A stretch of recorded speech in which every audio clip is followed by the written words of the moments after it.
What is everybody? Welcome back to Truth and Transparency again. You guys are getting me on a Saturday. It's very rare. This is the Idaho4 case. The FBI unsigned report says ritualistic killings.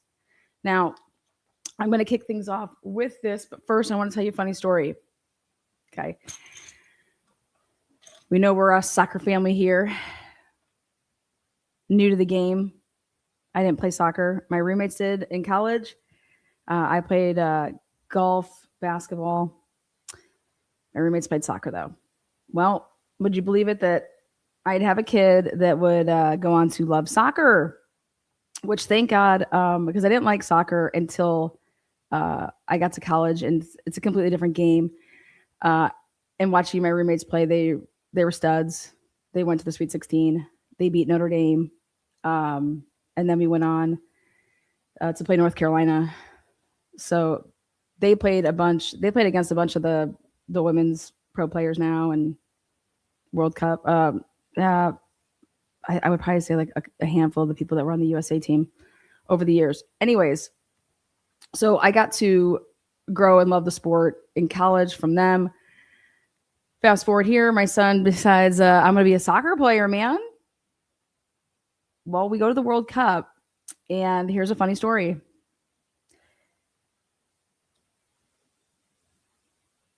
I wanted to bring back memorabilia from when we went.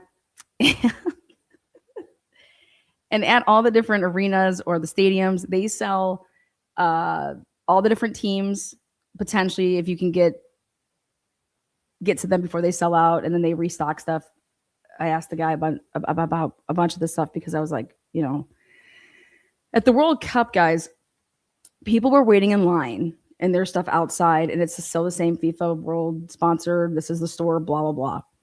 People were waiting anywhere between 3 and 6 hours in line. I don't do that. There's no fucking way I'm going to do that. So, but at the game that you pay astronomical money to go to, people are in this. They only had 2 areas that you could like go to the FIFA store. And I'm like, what were you guys thinking? And there's 70,000 people there, right? And everybody wants, we're talking like they had like Legos, you name it, they had. But these lines were wrapped around and they were like 3 hours. And I'm like, the game isn't even 3 hours, There was people that were waiting in line and missed the game to get their shit. Like they were coming down like 5 minutes left in the first half. And I saw them with their bags, and I'm like, and I didn't see them before that point. And I'm like, what a bunch of nuts. Like, are you guys, wow. So of course this is registering in my brain, and I'm just like, that's an interesting human that's what you would choose to do versus sit in your seat and watch this amazing game. So my plan was to, hey, as soon as the game's over, we're going to run. I'm going to run right to the store. And, well, see this right here? See this flag? I'm like, oh my God, they got Portugal shit left. I'm like, let me get this Portugal stuff. This isn't the Portugal flag, Lana. I was so excited that I didn't see Uzbekistan stuff that I'm just like, oh my God, let me get that. This is Germany. Do you know when I realize this? When I get home. So that's the story I wanted to start off with today. Okay. This is Germany. I was just so excited when I didn't see Uzbekistan stuff that I was like, oh my God. And just totally was like, so anyways, good morning. Welcome. Don't worry, guys. I did get some Portugal stuff. But that's not one of them. Needless to say, Germany lost. I was like, oh, maybe that's a sign they're going to win. I should just go like lay down a bunch of money on them. No, they didn't win. They're not in it. Okay. So I just want to tell you guys just about that experience. And I just think that you guys should hear the fact that people did not watch the World Cup game, spent thousands of dollars per ticket to go in there and did not watch the game and were waiting in that line. And I'm just like, are these people fucking high? Like what's wrong with their brains? So now we're going to go to the Tom Slavinsky report. But first, the only thing I want to point out before we come back to Barbara's report is that in Barbara Wolf's report, she was a expert for the defense. She was hired early on because she worked almost side by side with Matt Nodell, same thing, right? And Matt Nodell was with Ann Taylor when she first went to the house, right? When she, after Brian's arrest in early January, and then she went back there at the end of January. Matt was with her. Okay. Matt's the one that found that Payne can't, count, and he can't mark exhibits and evidence tags, right? Can't, just wow. So Barbara C. Wolf, MD, we're going to go over this, but the one thing I just want to point out here is, this is what I find interesting about her report, is right here on page 20, she comes across an unsigned document. So remember when they asked for like a TUI, they put in a TUI to get the FBI shit. Okay. In this batch, I don't know how many batches that they ever got from the FBI, but I've seen FBI reports before. For this to be an unsigned document titled Behavioral Unit of FBI VICAP, Idaho students, and then gives this number. And it was an opinion that right here opined that Kaylee was sleeping at the time of the attack and by blitz was hit with a hand, fist, or clubbing instrument and stabbed cut. Ethan and Madison were also believed to have been awakened and stabbed/cut. The document opines that Xana encountered the assailant in the house after having been on social media shortly before and was cut and stabbed. All 4 victims are described as having puncture, torture wounds. The document describes symbolic acts that in many of the wounds on all the victims were nearly identical in shape and location.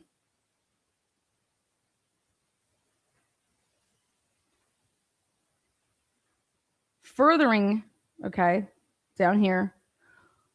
So then this comes at the end of Barbara's report.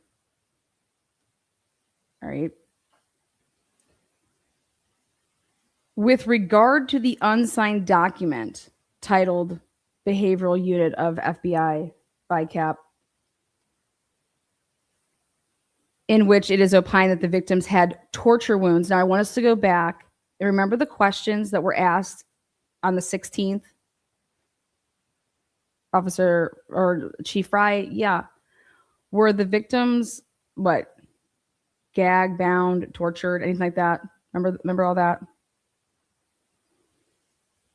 And then you have other people raising their hands and saying about a woman doing this.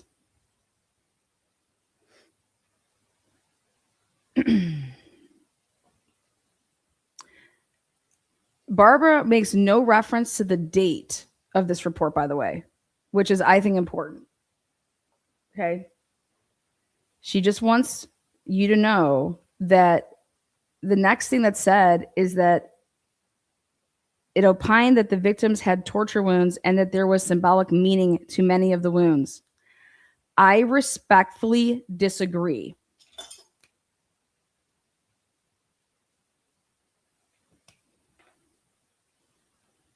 And I said, oh, I want to see why she disagrees. And I want to know if she's going to go into specific statements about this.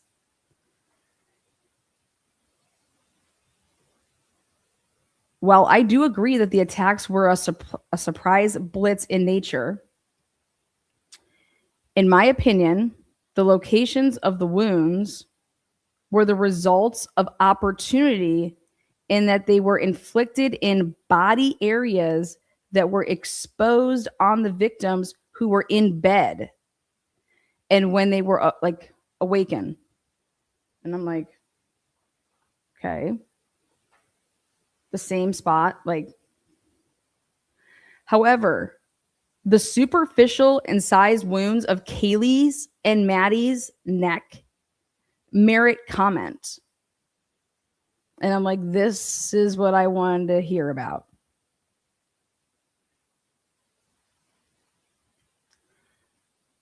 Kaylee's incised neck wounds are shown below on the left. The incised wounds on Madison's neck are pictured below on the right. They are even more superficial than those on Kaylee's neck. So Maddie's is more superficial. Also think about where they were located. And are described as being minimally hemorrhagic. Very like you're not putting any pressure, hardly any pressure. It's very methodical, very like you're not. Well, she says that the superficial nature of these wounds is very unusual. Very unusual. The skin is the toughest tissue of the neck until the spine is reached. Okay. Once the skin is breached, it takes much less force to cut through the underlying soft tissue. So such wounds are usually deep. Makes sense. Because it's not tough.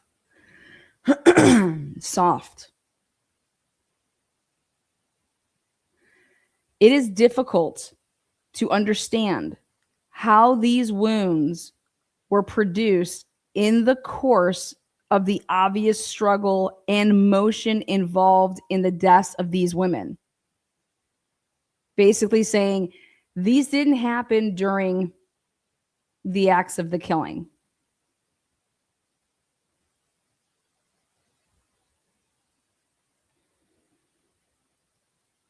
It can be postulated that these wounds were deliberately inflicted superficially, which would have necessitated precision movements and would have further lengthened the length of time involved in the killings.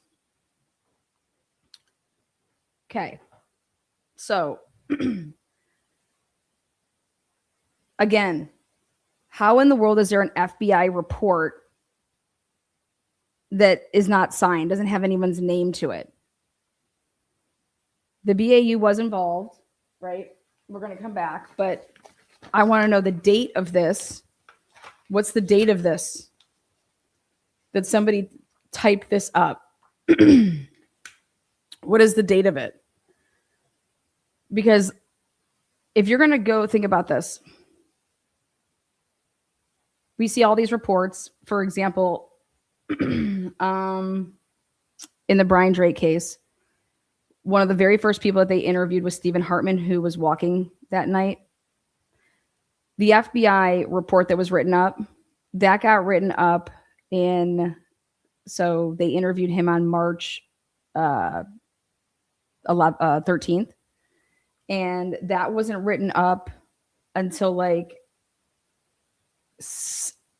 June 1st, typed up.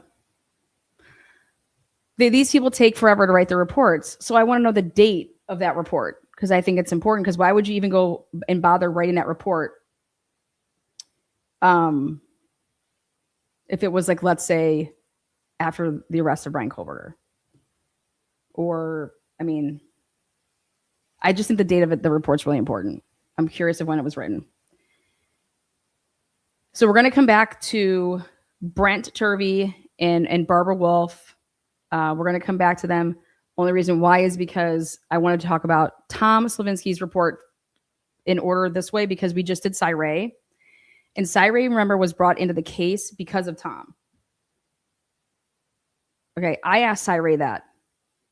I said, hey, how did you ever, you don't testify for the defense, right?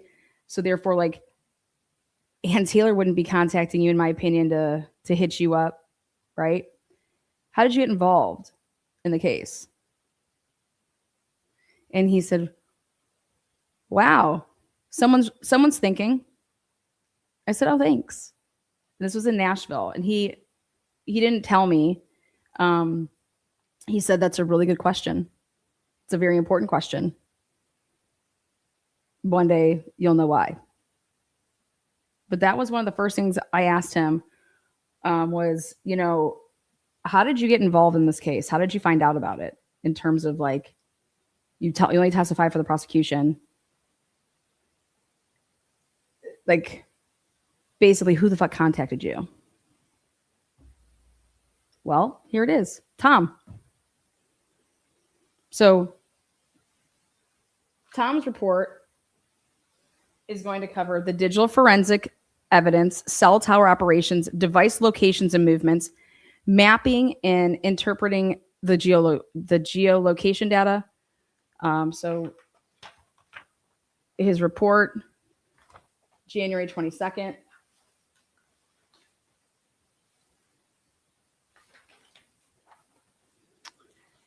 And so on October 10th, 2023,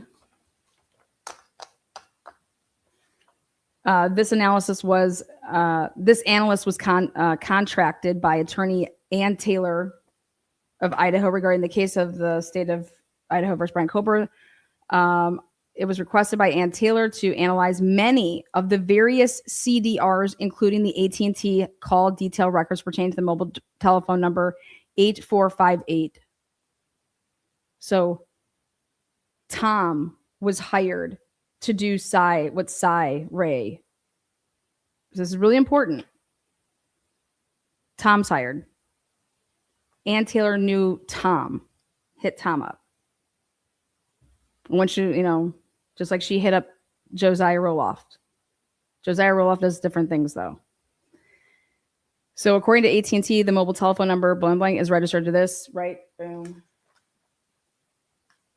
And then he was provided with the call detail records, and that's what CDR stands for, which were supplied to attorney Ann Taylor by the Latah County, Idaho prosecuting attorney.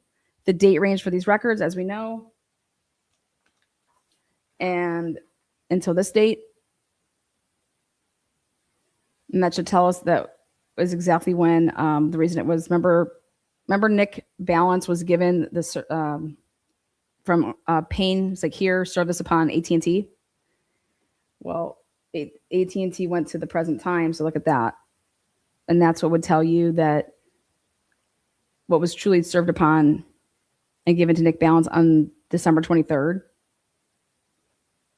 They went all the way and were able to go to December 24th, 2022 at this time, which is just right after midnight on December 23rd. Do you guys see that? Because obviously you can't go anything past that point because it hasn't happened yet. So this is a really good way to show that when they got these results back. And I think that's why he's being very specific of AT&T creation read 12/23/2022 with the run date showing and the run time. Said records were supplied in the UTC time zone. Also supplied were various receipts of Mr. Kober, as well as pictures taken from a device. And then Chapin, Decor, Funk. Now look at, they went after Funk's Charter home phone. Kaylee's CDRs and timing advanced. Mortensen's CDRs and timing advanced. Xana's same. Mogan same. Showalter same. But if you look at Bethany Funk, Chapin, where's their timing advance records? They did not have them.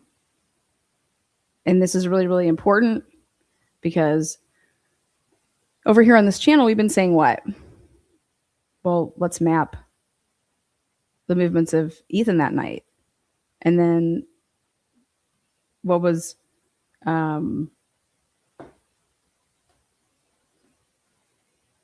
where was Bethany? Nope. And then they got the Cellbrite report on, look at this, on 8458. So as you can see, Tom did not have the Cellbrite for anybody else, right? Just Brian Culver. And the FBI cast report, both draft and final, and then the grand jury exhibits.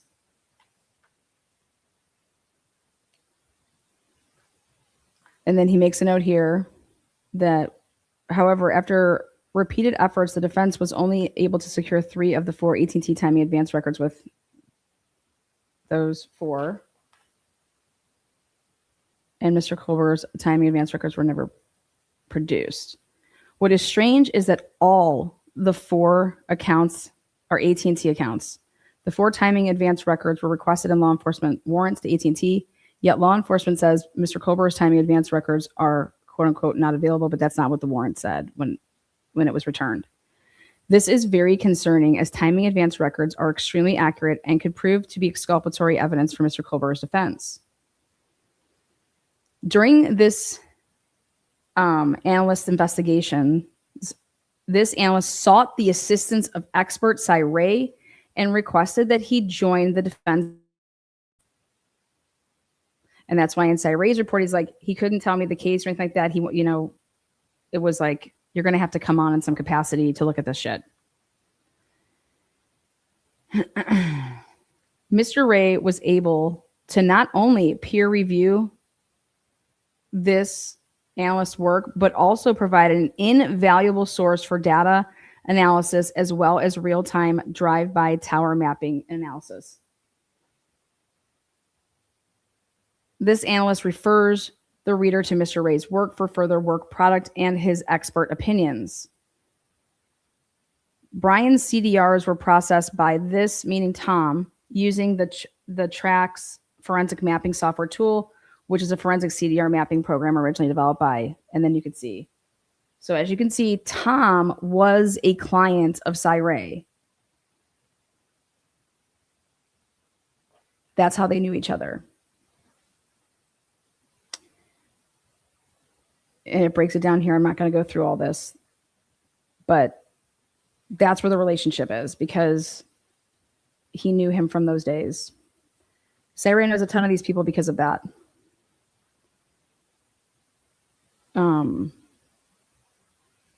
So since starting forensic mapping of CDRs in 2009, all mapping by this analyst was performed using Microsoft Streets and Trips.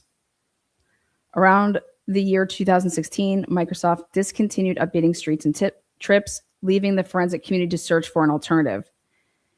After thorough and careful analysis of other forensic mapping software at the time, he subscribed to the Trax software due to wide acceptance by law enforcement agencies, both local, state, and federal. And the Daubert acceptance across the country, which is Idaho doesn't even do that, but the success rate of cases using the software, continuous training for all users, subject matter expert certification offered, continual updates to the software. Like these are the reasons that he's saying that he uses. Number 8, outstanding customer service. There's a nod to, Cy Ray in the program. Outstanding customer service. Subject matter experts within the company that would testify on the user's behalf if needed. Like you could bring them in. And if you think about what just happened right here and right now, he hits up Cy Ray and is like, dude, I've never seen anything like this. You need to take a look at this. This is fucking crazy. Peer review by certified special matter experts found about all this crap.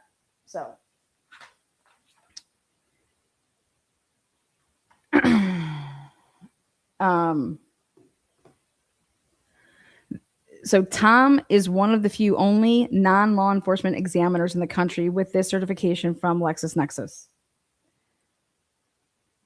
Upon processing and mapping Brian's CDRs, this analysis was able to track the movements of said device as it communicated with the area cell towers.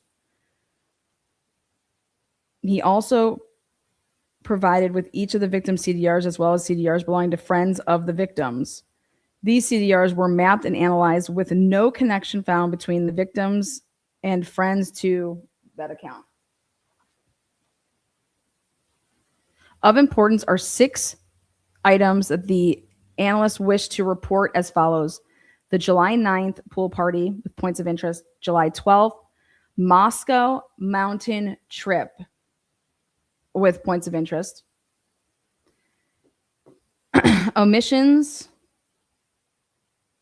exhaustive FBI cash report analysis, this mobile number actual path of travel on November 12th through November 14th, and the Google geofence. Now, I immediately was like, oh my God, give me that Google geofence. I just want to see it.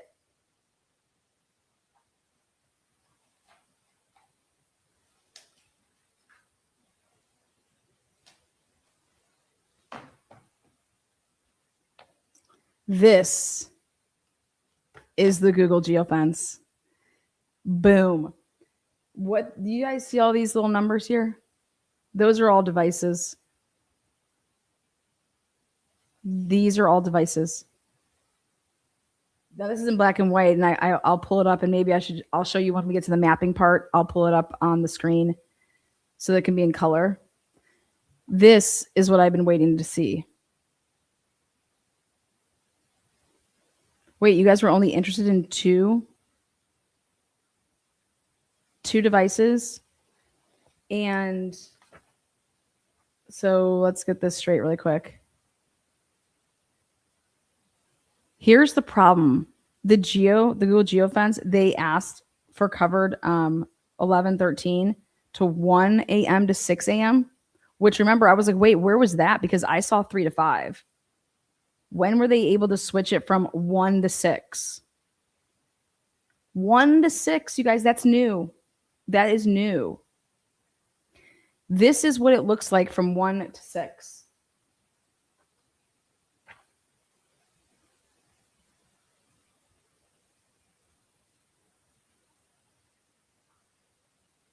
Mowery was told to be specific, and he hit it. That's why it was like 3 to 5. Mowery does not say what procedures they took to get to only 2 identifiers other than only that, quote unquote, based on the information received and in correlation with cell tower records previously reviewed, 2 of the anonymous identifiers were found to be of interest.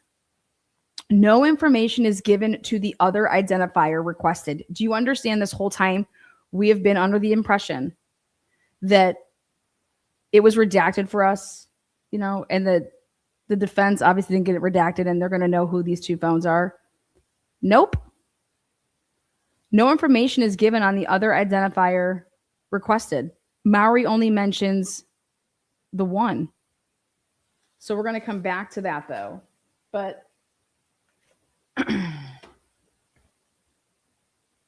I was literally blown away. Blown away.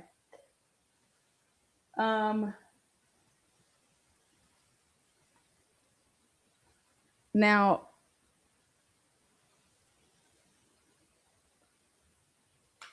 the pool party.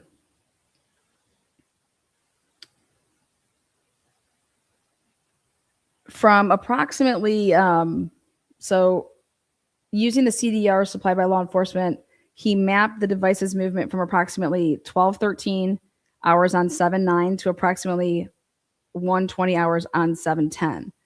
From approximately 12:13 hours to approximately 1:30 hours, it was utilizing tower coverage of Pullman, Idaho area, and Mr. Kober's apartment, which is also located in Pullman.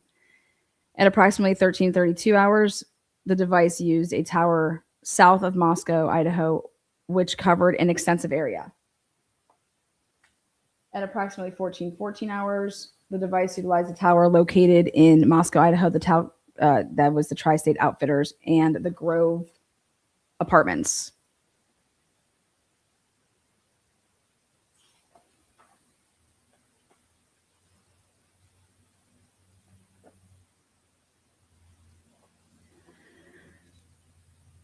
So basically, he's at his apartment right here.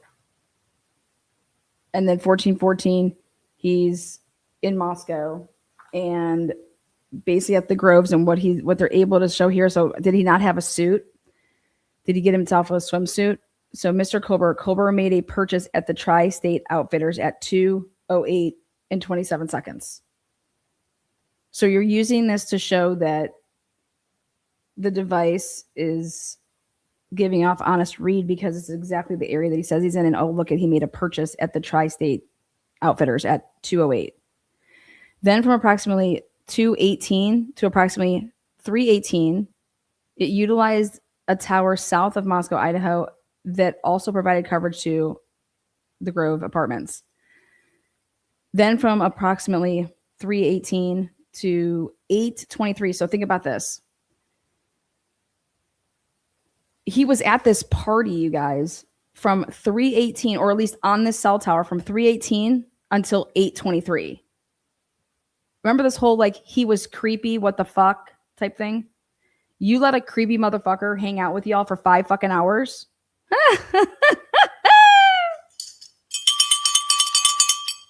Come on, man. Come on.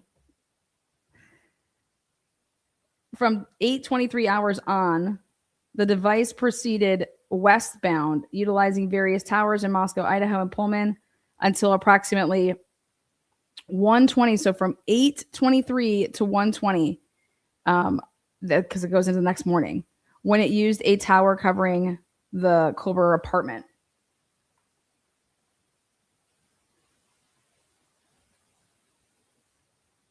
And so what Ray was able to do is, and I would have a really important question to ask him, is I think your work showed that Brian left the pool party and went directly to his apartment. So that was the only thing that I would want to say is that what this is showing? So see exhibit July 9th pool party for a detailed presentation and a copy of the receipt.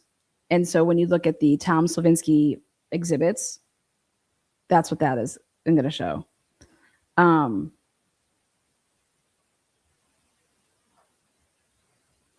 July 12th, Moscow Mountain with point of interest.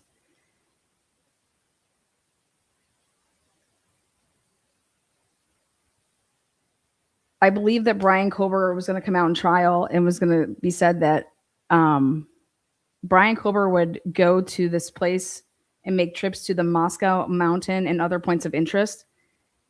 And so that's why July 12th is important, because it's the way that he would have traveled the night of the murders. So this analyst was requested by the defense to examine the supplied 8458 CDRs for the date of July 12, 2022, regarding Mr. Kohlberger's reporting that he had made a trip to Moscow Mountain and other points of interest. So did Brian say this to investigators? Remember, we haven't been able to get any of the interrogation of Brian Kohlberger. Okay. We can't go off of the report because we know they leave stuff out. But Brian Kohlberger either said it in an interview or said it to Ann Taylor and told her where he was that night. And saying, like, I've been there before. So right here, if you look and you see what it says, the defense was told, and I don't know how either Brian told them or through the investigation, which Brian would have told somebody regarding Mr. Kohlberger reporting that he had made a trip to the Moscow Mountain, it's called, and other points of interest.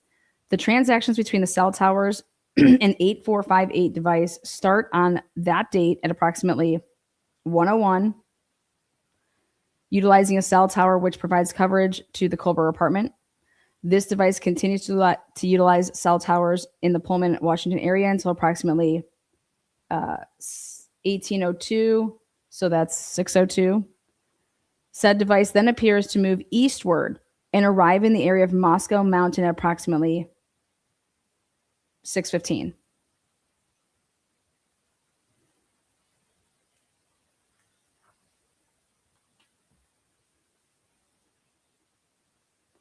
At approximately 6:29 hours, the device itself reports taking a photograph of the Moscow Mountain map. Then at approximately 6:59 hours, the device reports taking a photograph of foliage. At approximately 9:16 hours, the device is then seen proceeding westward and arriving in Pullman area at approximately 10:23. At approximately 10:48, the device utilized a cell tower that provides coverage to 3 businesses in Pullman: Walmart, Safeway, and Sunset Mart. So it's a normal pattern, because I said, who the hell goes to Walmart and Safeway back to back? This is mimicking literally what he did on July 12, 2022. The night of the murders, he goes to Walmart and Safeway. That's what he does on November 12th. And is getting groceries and toilet paper and all that crap, remember? And here, there's a Sunset Mart. According to the Walmart receipt provided by Mr. Colbert, 2022, 10:47, Mr. Colbert purchased numerous items. Then Mr. Colbert made another purchase at the Safeway. So that's Walmart, Safeway. According to the receipt, the purchases were made at 11:05. That is, you're showing a history here, a pattern, that what Mr. Colbert did on July 12th, going to Walmart and then going to Safeway at those times on the 12th, this is exactly what he did on no shit July 12th at the same time.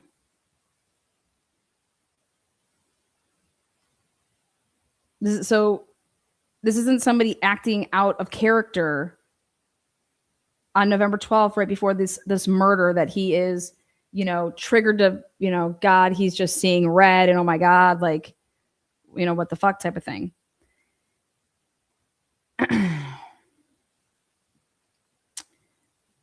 Then Mr. Colbert proceeded to the Sunset Mart, where a receipt verifying purchases made by Mr. Colbert showed a purchase made on 7/12/2022 at 11:12. It is to be noted that from approximately 11:23 hours to approximately, I think that's a typo there, the phone, I don't know if it's supposed to say like 32, but the phone device is utilizing several towers, all with coverage of these 3 stores. So like it's accurate. The cell tower data affirms Mr. Colbert's alibi of being on Moscow Mountain and the store purchases on that date.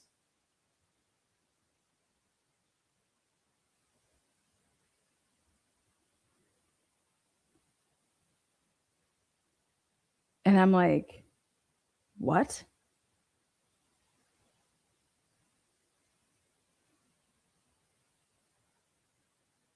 The cell tower data affirms Mr. Colbert's alibi of being on Moscow Mountain and the store purchases on that date.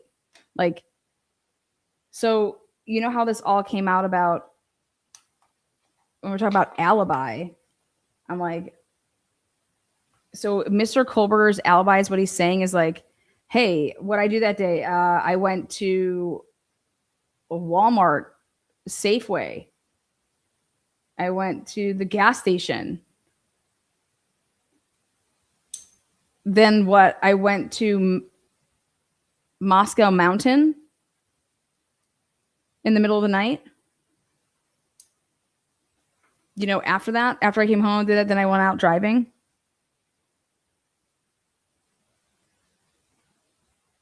See exhibit entitled July 12th Mountain Hike. That's why there's significance in pointing that out. That date is to show that his movement on July 12th mimics the movements of he's already been to this area that he went on the night of. And I was like, was Brian Culver going to be testifying?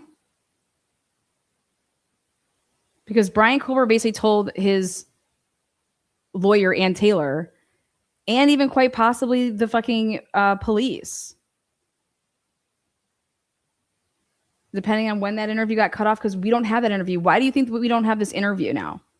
Now it's got me asking myself, like, why can't we see the interview with Brian Culver?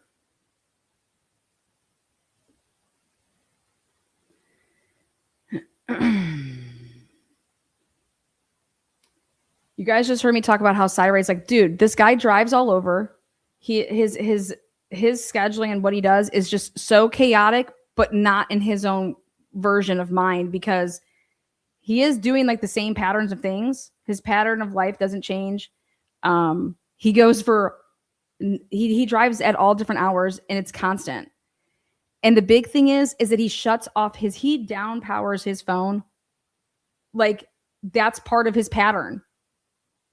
To hear that being said in a report by Cyray, I think should speak volumes for a lot of things. And then that will go directly up against, okay, because he's saying, go look at the Cellbrite. He's like, Nick Balance just had to look at the Cellbrite. You're going to see like what his pattern there of that was. This kid normally fucking shuts off his phone, man.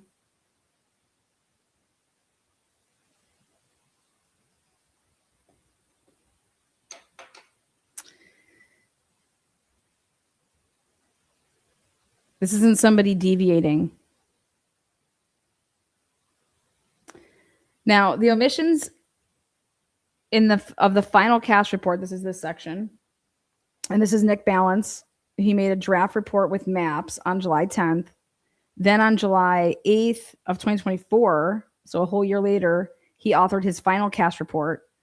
The original draft report is 124 pages long, while the final cast report is only 31 pages. Holy shit. The following omissions by Agent Balance are noted between his two reports. So draft page 8 and then final page 9, August 21st, 2020, or 21st and 2022. Traffic stop location in Key. So he's saying this changed. Right?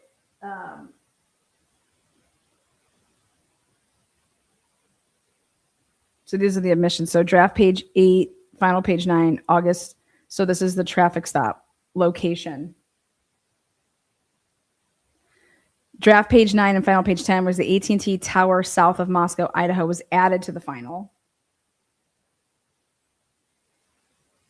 And this tower, why this tower matters now is because that tower talk about what Brian Culver was normally doing. And when you talk about go look up Moscow Mountain. So draft page 12 versus final page 12, the crime scene and tower designated in draft, but omitted in page 12 of final. Like, are you fucking kidding me? Like, I love how he did this side by side like this.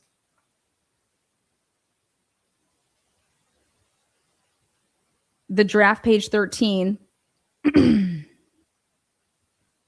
to 110 are the maps of the following dates and times omitted from the cast final report.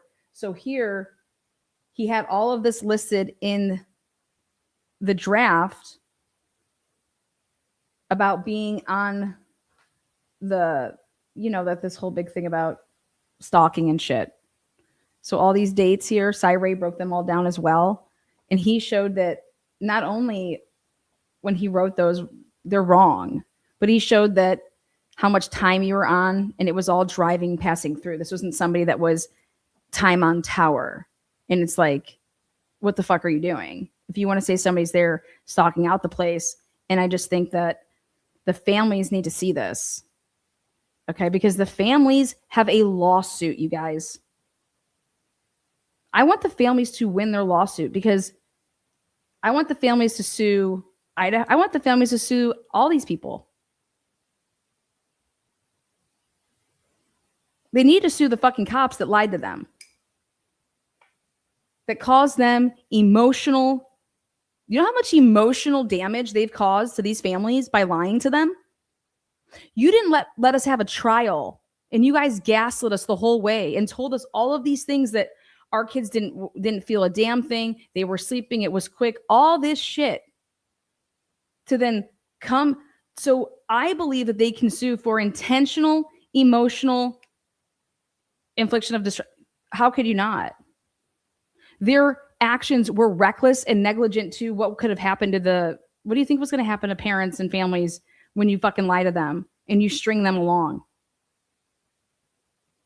That's where this pissed offness should be placed upon these people that have lied to them. And all they have done is repeated the lies.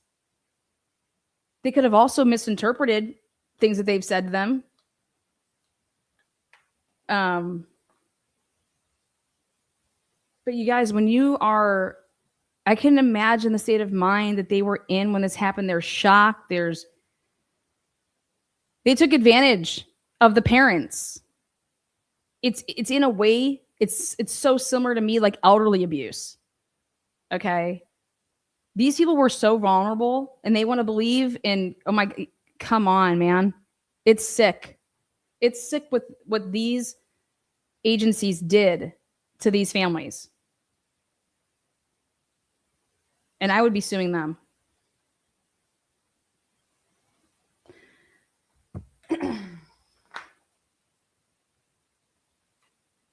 Nick Balance took all of this shit off. Then we get to page 113. Now, this is when I'm going to switch on over, I think. Let's see. Where?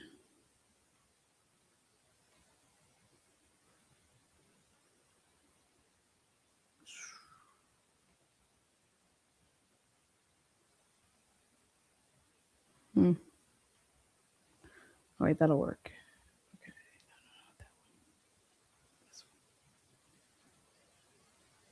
Okay, it's loading. So while that's happening, so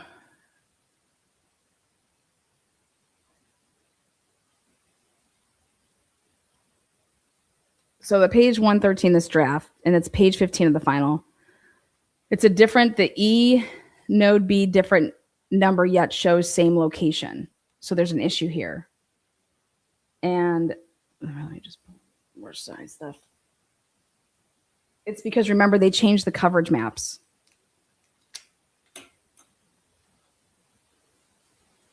So back in the day, when I was going over stuff on my channel, I had gotten an email asking where I got certain things from. Okay. And I didn't know if it was a legit email from the public defender's office. And if I was being trolled. So I sent an email to, I think I sent an email to Cy, and I had either enclosed that email and I said, this is what I showed on my channel. And this is the email that I got after it. I just think that maybe you should know about it. And that's it. And because you can ask, just when there's a gag order or there's like a non-dissemination order, you just can't provide information to people, but you can gather whatever the fuck information you want from people. They just can't tell you things that are obviously in violation of the gag order. So I could sit here all day if I wanted to and blow up everybody's email and send them whatever the fuck I wanted. And they could ask me for things if they wanted to. Like, there's no violation there. If I was to ask them a question, which I never did, that's because I know the rules. I'd be an idiot. They can't answer you. Like when people are like, oh, I didn't get anything back, and I emailed the defense and they didn't get back to me. I'm like, well, you do know that there's a non-dissemination. So like, what do you want them to say to you? We received your email. Thank you. They can't respond to you. Like you would never do that because you would never put yourself into a situation like that to even have to explain that you thank somebody for a goddamn email. But I'll never forget it. And it was a lot of the talk, you know, Twiz was putting up a lot of coverage maps and stuff like that. I was doing it over here, and we were getting our hands on as much as we could about that, and we were going over it because of this alleged path of travel that this whole time that the state put in the probable cause, right? And they're talking about that they're able to match it up with a car that's coming back. And in here this whole time, the reason that this was so important is because they knew that the feds had totally manipulated all the coverage areas. And so here they were just doing their due diligence to see anybody, and anytime there was like a map that would surface, hey, where'd this come from? Where'd you get this? Because they're trying to track down, because to this day, Nick Balance has not had to answer to anything of where this GAR produced these fucking maps and how this ever occurred. And if you would have ever had to do that, Nick Balance, your career would have been over. I think it's already over. But Nick Balance knows exactly what happened. He knows exactly what he did. And he should have to answer to that. But here the defense and their researchers are keeping an eye out because they're trying to get their hands on any possible which way that where did Nick Balance come up with this shit.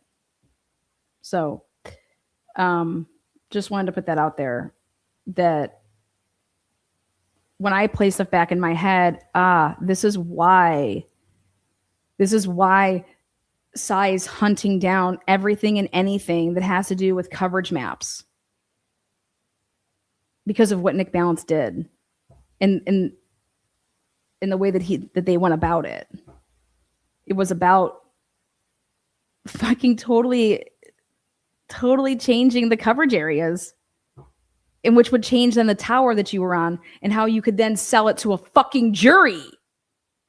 This is so egregious. This is so absolutely wild. You know what's even wilder is that recently in the Karen fucking Reed debacle over there, Alan Jackson wanted to go and get and wanted, what the fuck's his name? The guy that basically trained Nick Balance. What's his name? He was on the, oh God, he was interviewed once too from the FBI, wanted to talk about proper protocol, and Bev was not having it. Oh, what the hell's his name? Help me out, chat. There it is, Michael Easter. Michael Easter was fucking defending, and I'm going to go find the episode. He was interviewed defending everything to do with Idaho and Nick Balance. And people were believing that shit. Well, here you go, Michael Easter. I'm going to call your motherfucking ass. And this is why I've been covering the Karen Reed case in a completely different light, because I'm not an idiot. I'm not a fucking moron. And I went back to the beginning with everything to do with Turtle Boy and Karen Reed. Back to the beginning in timeline than anybody has ever realized. And so when you want to sit here and you want to tell me, when I want to tell you that, hey, we need to really look into how this all played out with a so-called Fed investigation. Okay? This so-called Fed investigation. They do fake shit like that, because then what are you going to use from it? What are you going to do from it?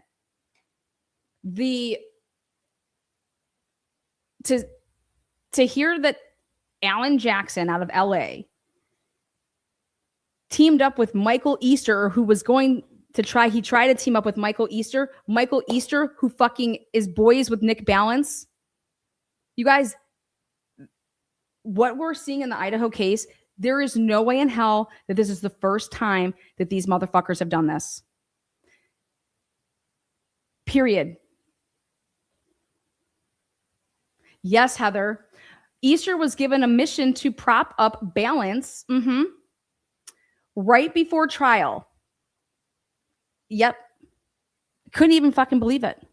And they were attacking at the same time Cyree.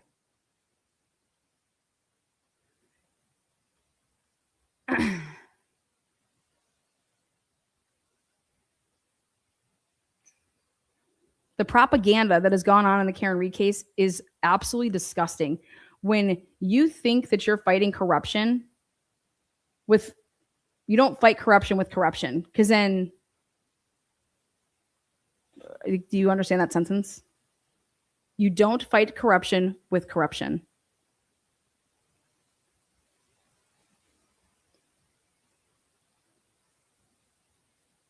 To think that over $1 million was raised for a defense through humans, right?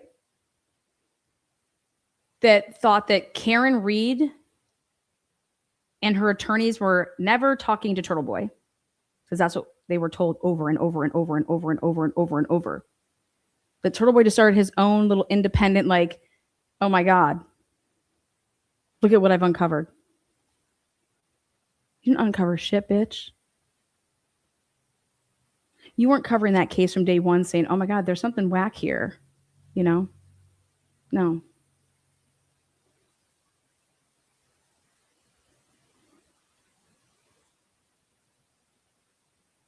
Going back to the Idaho4 case,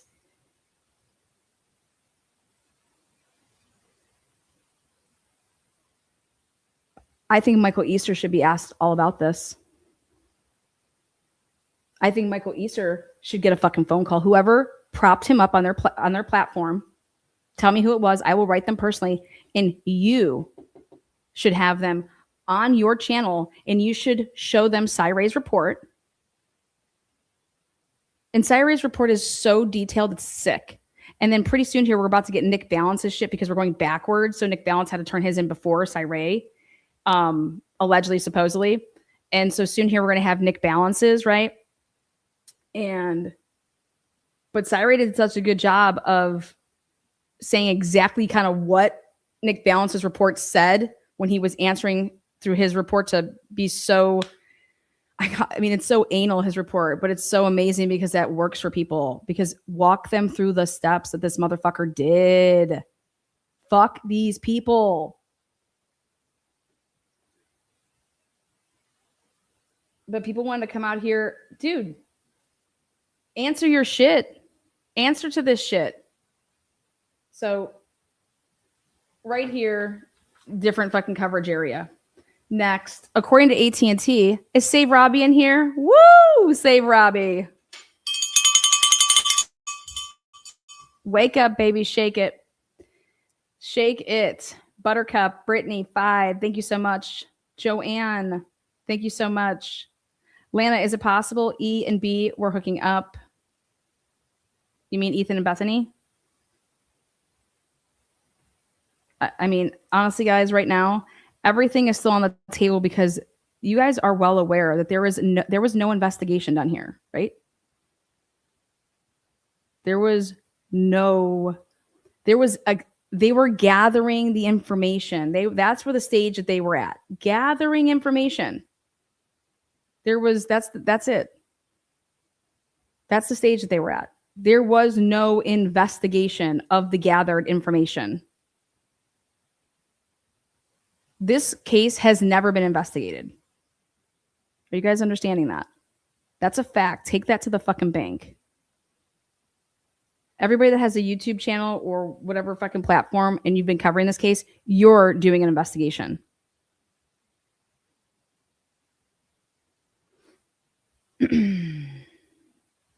But I don't believe in fighting corruption with corruption.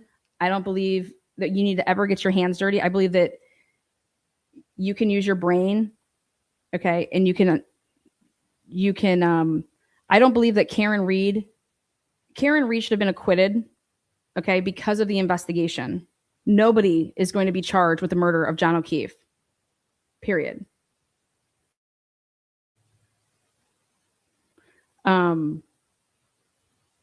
Because of the investigation.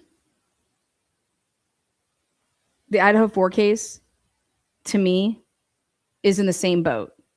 I don't think you could charge anybody for this crime because of the investigation. Anybody and everybody should be acquitted because of reasonable doubt. Period.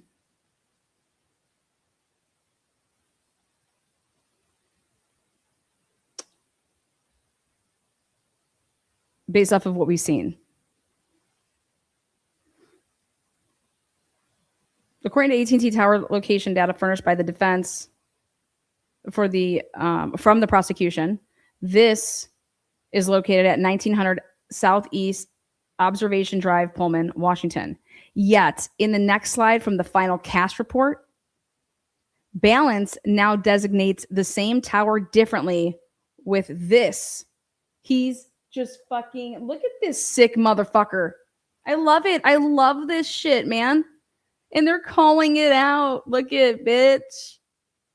Look at this. Tower interactions, November 13th from 4:48 a.m. to 5:03 a.m. Okay. So when we zoom in,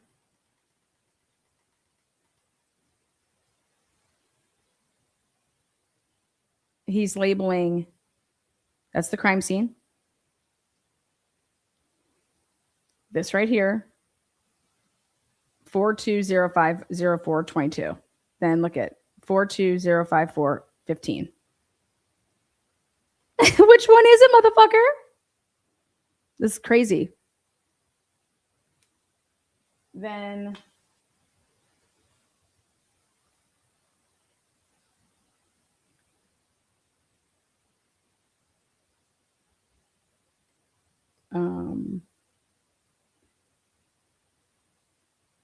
right here, 5:02 and 34 seconds -17. And again,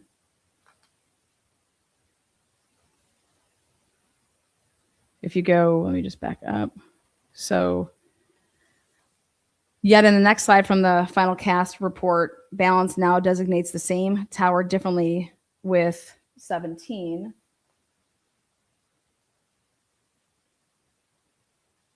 And according to AT&T tower location data, this tower is located at 208 State Route 195 Union, Washington.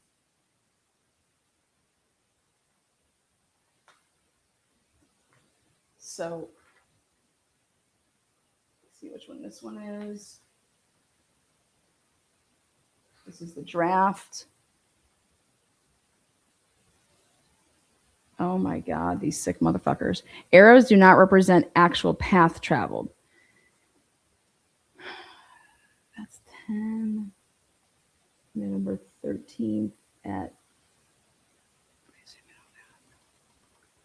Let me see if this is up and ready to go.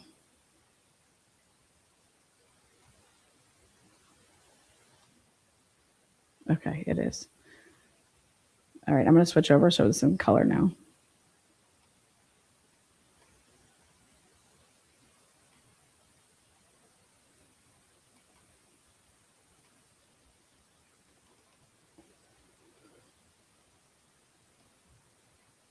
Michael Easter vouching for anything for Karen Reed's a joke. And if I was her, I'd stay way away from him.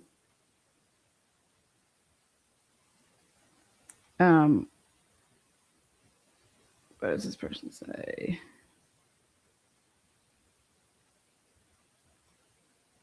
Okay.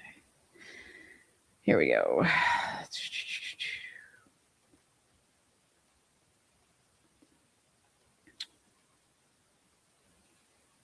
All right.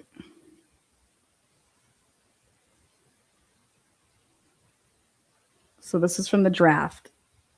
So the different number yet shows same location. So this is, so see this one down here? Oh, hell yeah. Oh, daddy. There we go. See where it says Leon right here? See this tower? In the draft, see how it's listed as 15? Okay. And so then in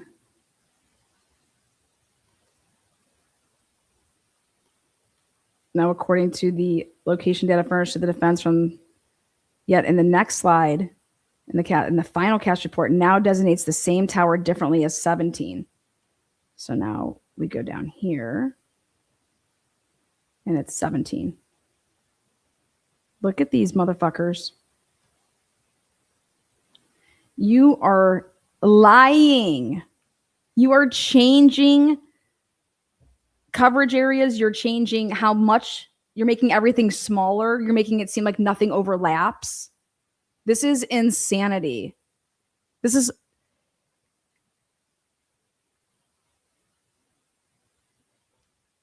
is a man that wasn't brought in as an expert down the road.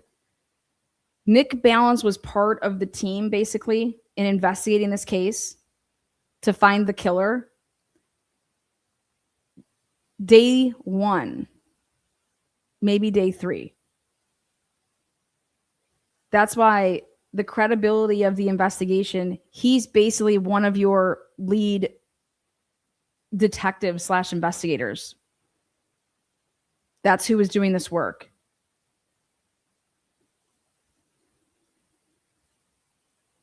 Unreal. So they're just, and do you understand, like, you cannot argue this, to show this in front of a jury. If you do a good job in explaining it, we're just taking their work and showing you their work and that they're changing stuff.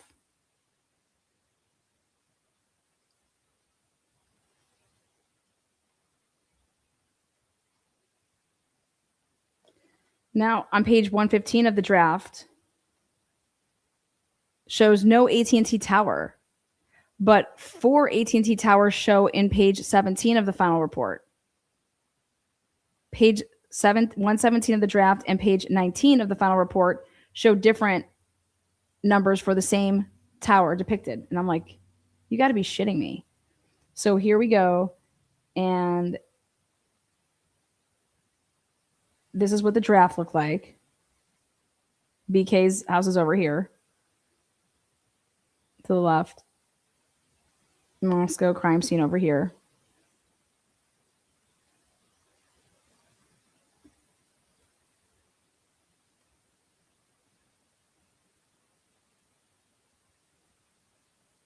(4205223-216).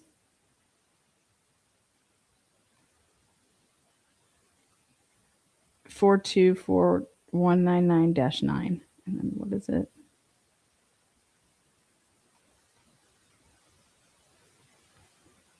(4104). Look at this. 420523-216. This is nuts.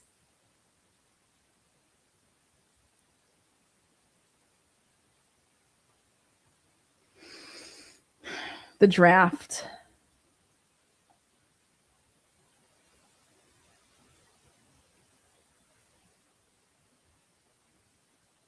November 13th, 2022, from 9:12 a.m. to 9:22 a.m.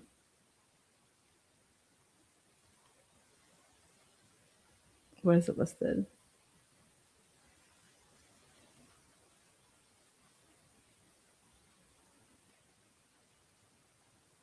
What is this shit? 23-8. Then what is it in the final?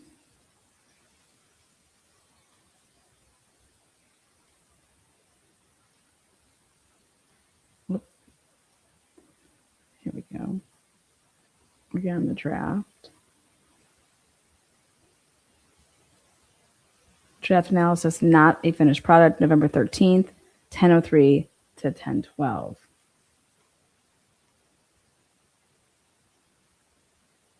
See these shapes?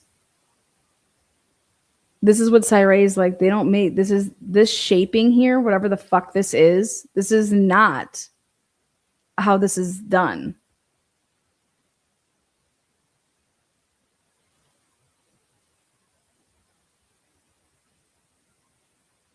Oh, SMS 210-7949, November 13th. Who the fuck is this?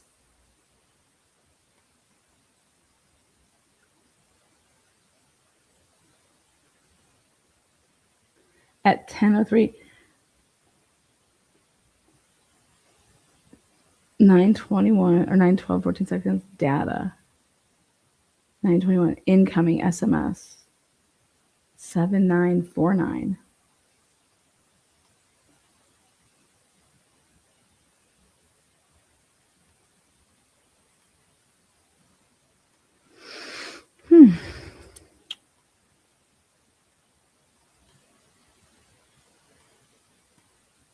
Draft page 121, final page is 23. At 10:45 and 51 seconds a.m., call has different numbers assigned for tower. 10:56, 57 seconds a.m. tower transaction is not in the final draft, but a 10:56 and 48 transaction is added to the final report. This gives appearance that the device had moved east instead of originally south. 11:20 and 16 a.m. transaction has different. Oh my God, rather than draft. Jesus, they're just changing the. This is crazy.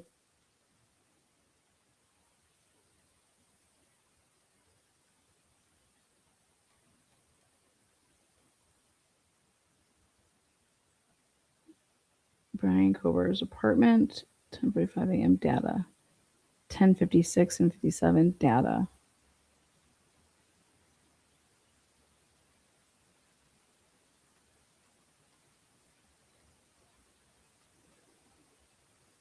$11:22. 11:19.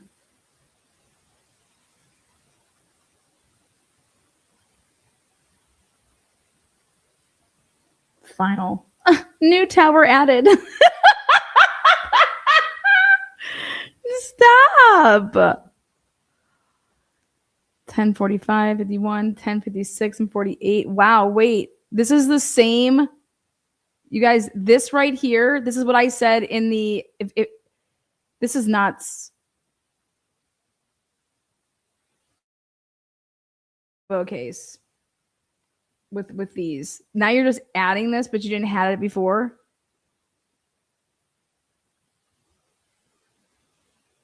Oh my God.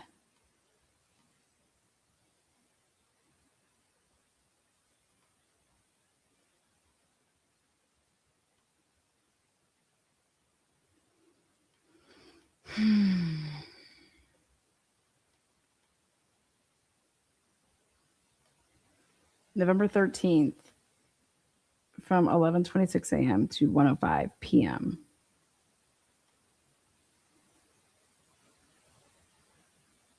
Draft. Final.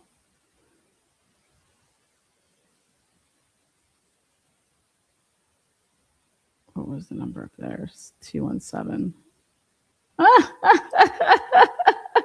Look at the fucking different. It's everything's different. Eno B dash 22. Let's see what's over here. Oh my God. Dash 22 dash 149. Wow.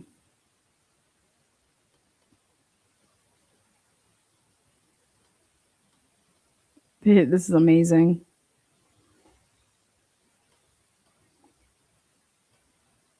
Draft page 123, November 13th, 2:19 p.m. to 4:03 p.m. Deleted from final report. Why? Final pages of the final draft, 25 through 30, added to the final report. These were not even in the draft.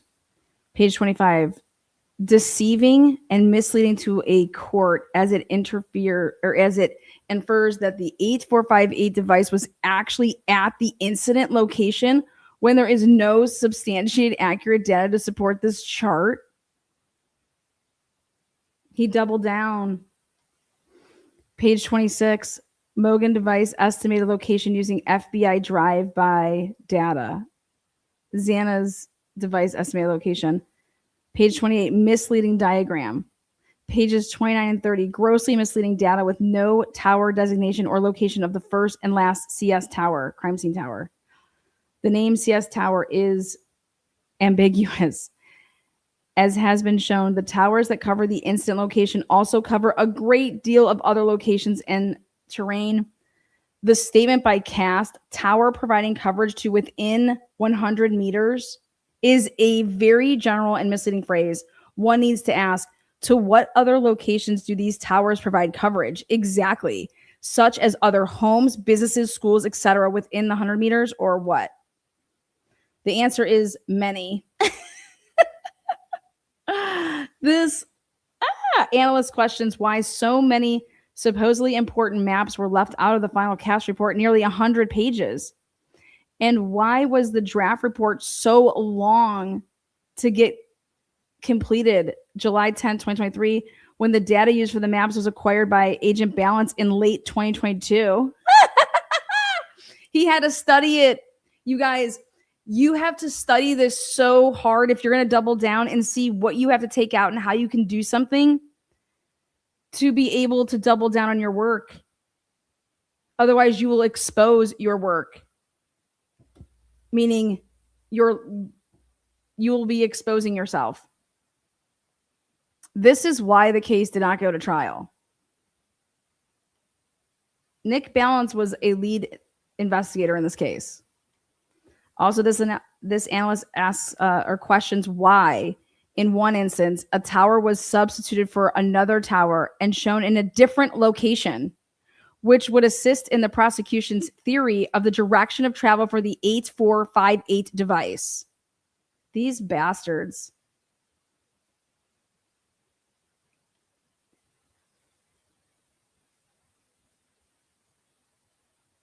See exhibits, CAST draft report, and CAST final report.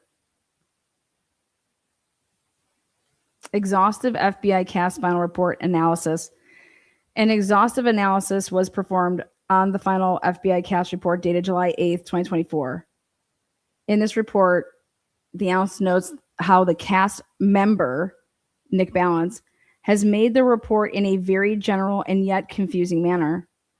Also of note is how CAST does not properly provide and illustrate the many handoffs.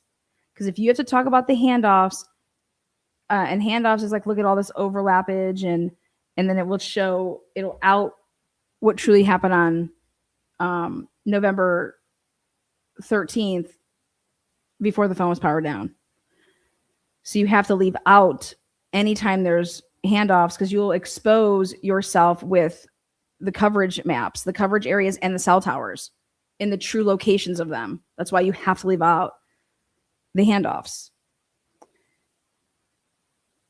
And so what I believe has occurred here is, this is, like I said in the beginning, this is CAST, these CAST agents, okay, have been using this program to railroad defendants. So basically, you are trying to bolster evidence against somebody that you believe did it, but we can't really, we know that they did it, but we can't say how we know that they did it. So we have to go about it like this.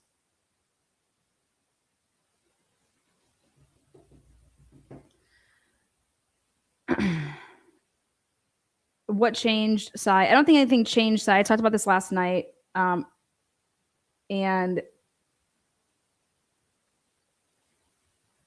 in the interview of Sai Ray, if the right questions are asked, and that's going to come out. The book was the biggest troll ever, because anybody that reads the book and reads this sees, oh, so Sai is just trying to be nice about, hey, this is just, these aren't bad actors. They really didn't, it's just the system. That's what I believe.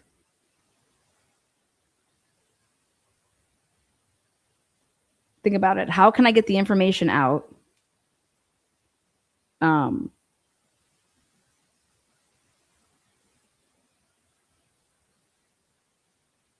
How can I do something in a way that is to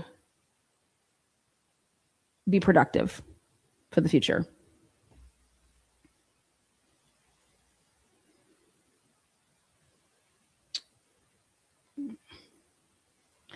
I think he looks at it this way: the damage is done, right?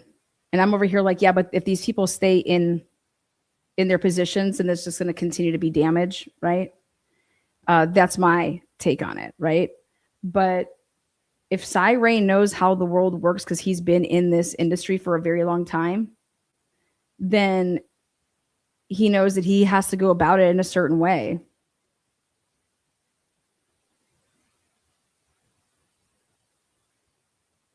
We have to trust that Cy would know that.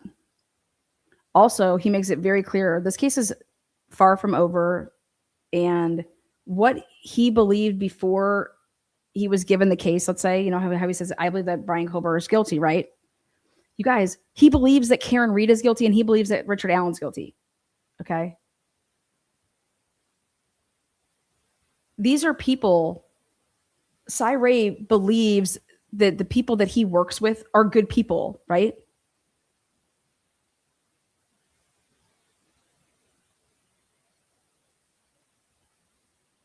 So just because he believes something, he can't prove that Brian Kober did this. And I guarantee if you ask him if he was on the jury, what would happen here, or if this got to play out, what happens here, he says, Brian Kober and all of our rights were violated. There was no probable cause. They lied about all of this to then here's all this circumstantial stuff. And you sliced and diced everything up and sold a nice little package here. And none of it's accurate. None of it's the truth. Is that how we go out and get bad guys? No, he's acquitted, or he doesn't even get to be even tried because it gets tossed before that. Because all of this shit's inadmissible. It's gone. You're not using it. But then you have to ask yourself, do you want to use it?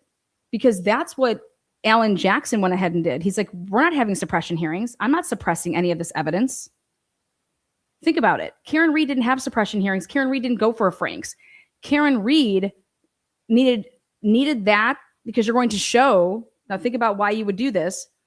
We need to out this investigation and how bad it was. So no, we can't go around suppressing. So that's a trial tactic. And so, but the difference between Karen Reed and Brian Kober is that Karen Reed was John O'Keefe's girlfriend. She knew the victim, was with the victim right before this happened. Brian Kober has no ties to anybody, and they have no ties to him, nothing. And so that's where I'm always really trying to hammer it home to say, if you guys think that there is more evidence against Brian Kober than there is against Karen Reed, y'all don't know the game and you don't know the cases, because there is so much more evidence against Karen Reed than there ever will be against Brian Kober. Ever will be. And ask yourself why Karen Reed was acquitted.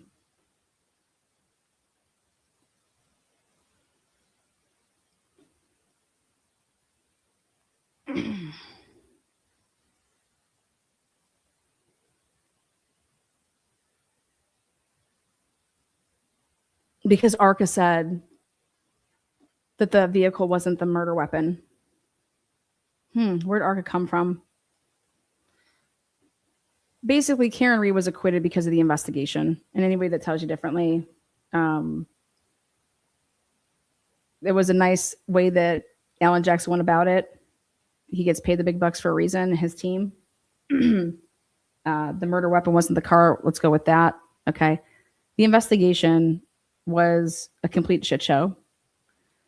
Why did Karen Reed want to talk when she was arrested for the second time? What did she want to say? What is she talking about? We're all in on this joke and whatever the fuck she's talking about that day. And she's like, no, I want to talk. And then Yuri and them were like, well, I don't think that your lawyer would want you to do that. No, my lawyer wants me to do that. Go back and play that whole crap again.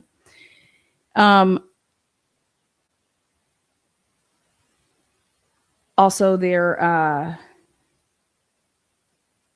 talking about, like, the planting of the taillight, right?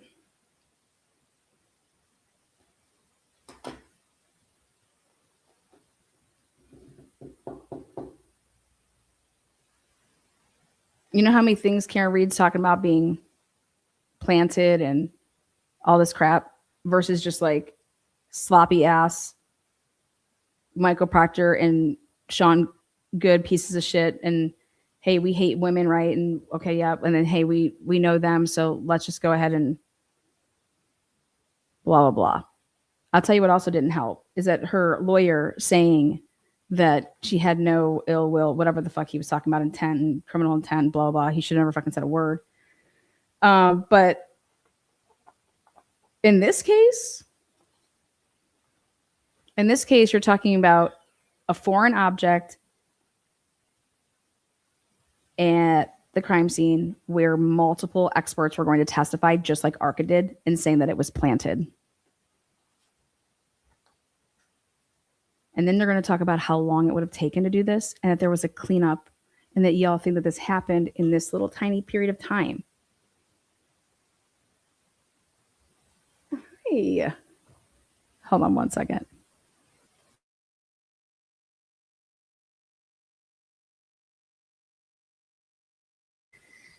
I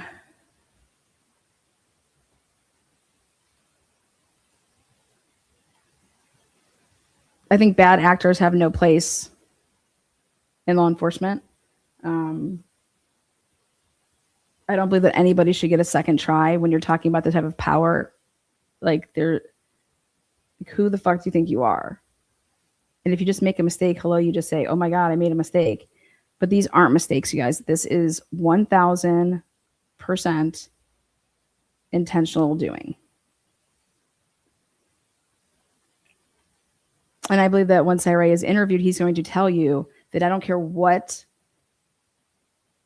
system you have in place. If you have bad actors, no system is going to prevent bad actors.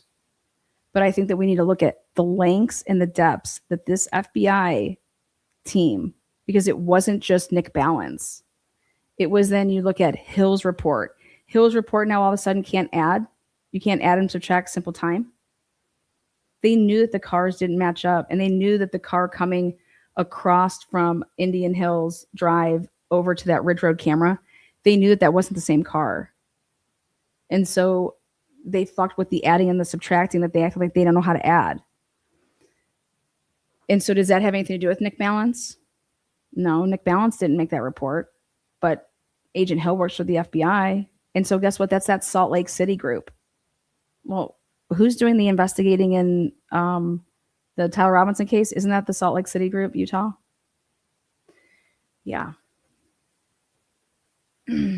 So I believe that Cyree got involved in this case because for a while, the FBI has been using cast in cases and doing exactly what they did here, not to this extreme. Maybe potentially to this extreme. But exactly what happened here in this case has been happening. And it needed to stop. And it needed to stop. Because you should ask yourselves, why the fuck would Cyree get involved? He didn't get involved because of that it was Brian Koberger. He didn't get involved. He got involved because of what the FBI has been doing with these cast agents.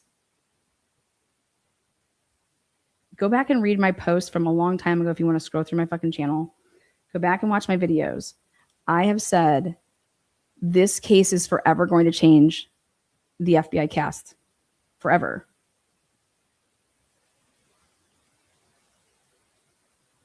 And if this goes to trial, many cases, just like in the Michael Proctor debacle right now, that everything that Michael Proctor has ever touched, it needs to what? Be under review as it should. That doesn't change anything that Aiden Carney has ever done.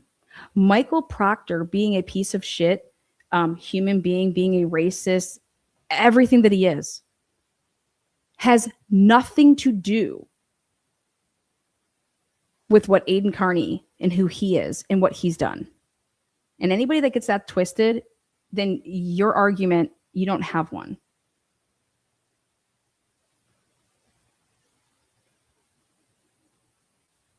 Karen Reed went out and got a Michael Proctor. And that's Aiden Carney. Aiden Carney was so stupid to record himself committing crimes against the Massachusetts. This is what the Massachusetts statute is. You can't do these things. He knew that he can't do any of those things because he's utilized the statute to benefit him over the course of his previous 10 years.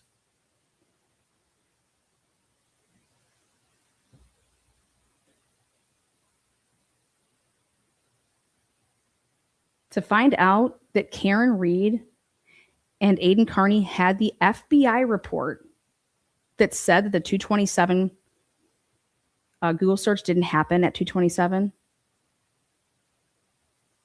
and that they knew about that, and they still continued on their bullshit about 227. Yeah. That's insane.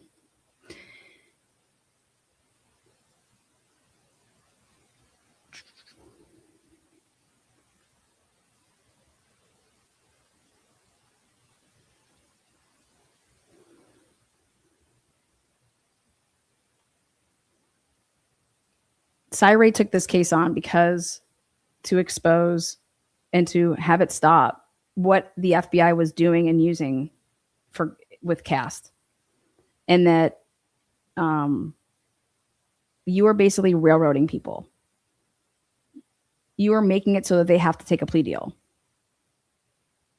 Because anybody that goes up on the stand and has their name and then they say that they're an FBI agent, okay, and then they testify to what was in his draft report / final report and lays it all out like the way that he was planning on doing it and talking about like that Brian was stalking them. And so they made this kid into a serial killer by false evidence. Who knows? Maybe he was going to be one, right? But everything that they created that image with, and the Barnhart should seriously take a step back. Because their work is too good to get mixed up into what the fuck happened here. Their work is too good.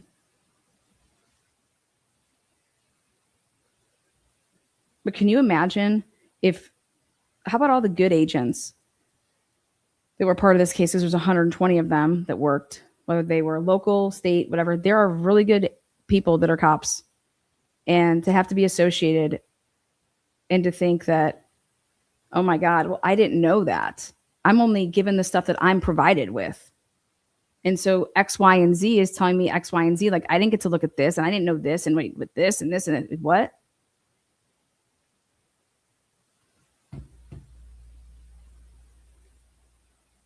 But I'm saying whether or not you think Brian Kober is guilty, innocent, I don't give a fuck. Just like I don't care if you think Karen Reed is guilty or innocent. Neither one of those people, based on the way that we run this country and we should be running this country, which is innocent until proven guilty. And that goes for the McCabe's, and that goes for the Alberts. That goes for fucking all of us. We are innocent until proven guilty. And anybody that wants to put a campaign up against us and say that we are murderers, you are seriously blowing off your own fucking argument about Karen Reed, you idiot. Karen Reed should have been cloaked in the veil of innocence. Every single person is innocent until proven guilty. But when your only recourse is to attack what our country believes in, and to go at people that way to like think that that's going to help you out, no, go and attack the investigation. That's what we've been doing here in the Idaho4 case. Look at this investigation. So the FBI cast here, they've been doing this for fucking years. They've been doing this in cases. This is not the first time. And by this not going to trial, it shouldn't change what they did, right? Because it doesn't. They did this. These reports are here. What's going to happen now? Take Brian Kober out of the equation. I want to know what's going to happen to the Nick Balances of the world. Just because Brian Kober fucking pled guilty, it does not undo what the fuck you did, motherfucker. Just because Proctor got fired and did blah, blah, blah, that does not undo what Turtle Boy did to the Commonwealth witnesses or the House defendants, whatever you want to fucking call them. Do you want to know what an oxymoron that statement is? Because somebody else is a shitbag, it's like, oh, I'm fine. No, you're just as fucking shitty. You're just as fucking wrong. You're just as fucking guilty, motherfucker.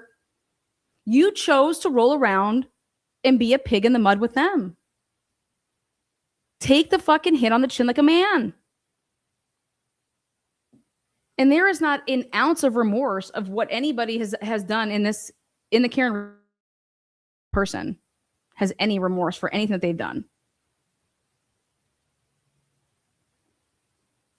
But nobody is above the law.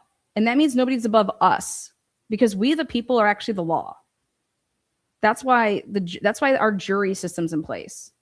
And we're not supposed to be going around bailing out prosecutors. Okay?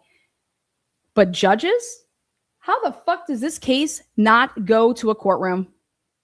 With what is being alleged in all these reports that were not sealed to the fucking a judge.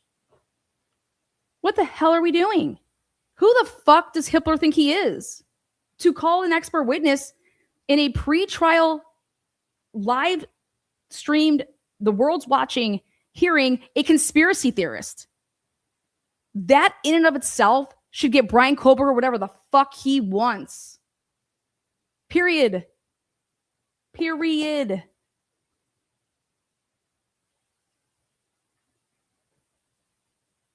Period. The hell out of here. That's asinine. Just like, I'm sorry, how are you as a parent reading these reports and saying to yourself, goddamn, Cyray's a liar? Goddamn, Tom Slavinsky's a liar? Barbara Wolf's a liar? Brent Turvey's lying? Why would all of these people be lying for Brian Kohlberger? Oh, you think because they got money? Well, Cyray didn't take a fucking dollar. So how about that? Who the fuck is taking and doing this case? No, they're just pointing out they just can't believe because they don't care about the case. It's not about that. It's like, oh my God, this is my field. Holy shit, we have to take a look at this. Look at what they're doing. Look at what the FBI did, what everybody was watching. The nation is watching this case. And not just the world was watching this case. Karen Reed case, nobody was fucking watching.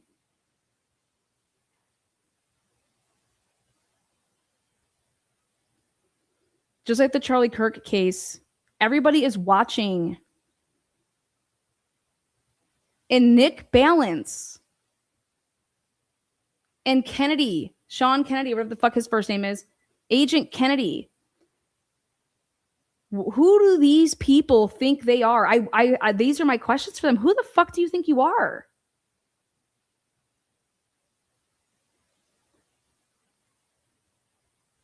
And then so what happened here was Ashley Jennings writes a motion to eliminate them talking at all about timing advance records. But let's think about this. The defense then is over here like, wait a second. That's what we're doing. That's how we're going to go about showing that this is just, so think about this, that this is just wild. And I'm thinking to myself, why did Cyray flip out? Why was the move and the play to go balls ham that we can't ask Nick Balance about timing advance records? Because when you look and see all of this shit that we've gone over, the Tom Slavinsky report, size report, you guys,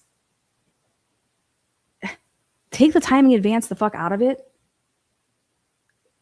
All of this shit here has nothing to do with the timing advance reports.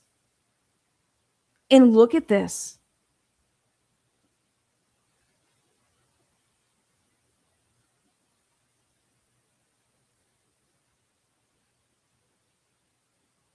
They baited Cyray and the defense with the timing advance when they put a motion of limine in. And looking at all of this, I cannot believe. And I just think when you actually lay it all out in chronological order, the prosecution said to themselves, because it's like, okay, if we get them to not ask him about the timing advance, he's still going to be asked about all this other shit, right? All this other stuff that you fucking. So it was like, hey, we're just going to say that the GAR was off and we didn't realize that. And then we go back and we try to correct this stuff. And then, hey, I'm going to have no choice but to just agree with everything that Cyree is saying. Because Cyree was very, very confident that anybody that takes a stand and sits in that chair and it's going to be talking about the same thing that I'm talking about is going to agree with everything that I have to say. Because nobody's going to commit career suicide like that. You won't ever testify again. But so think about this from an Ann Taylor standpoint. She's been holding back and saying, okay, hey, we're not going to she didn't need to get an affidavit from Cy. Slow sleepered it. Like, hey, I'm just going to have him testify at the motion limine. You could have had him testify at the suppression hearing. Why wasn't anybody testifying at the suppression hearing? And now I see Ann Taylor's struggle and why everything had to be so many pages with everything. Because this entire case, I know what it's like when you're getting hit from all the different angles and everything that someone's doing to you, you just want to list it all. Because everything that they've done, it's just like, wow, look at all this stuff, right? And that's exactly what happened here in this case, is it was just everything that every single investigator that was part of this was just doing whatever they wanted. Okay, so, and I know Annie Potts likes to talk about that it's a cult, you guys, but we are the people here. How they can be in a cult all they want. Where we get the final say is we need to stop being, as humans, bailing out the prosecutors, the police, the people in power at jury trials. And everybody should always go with a jury trial.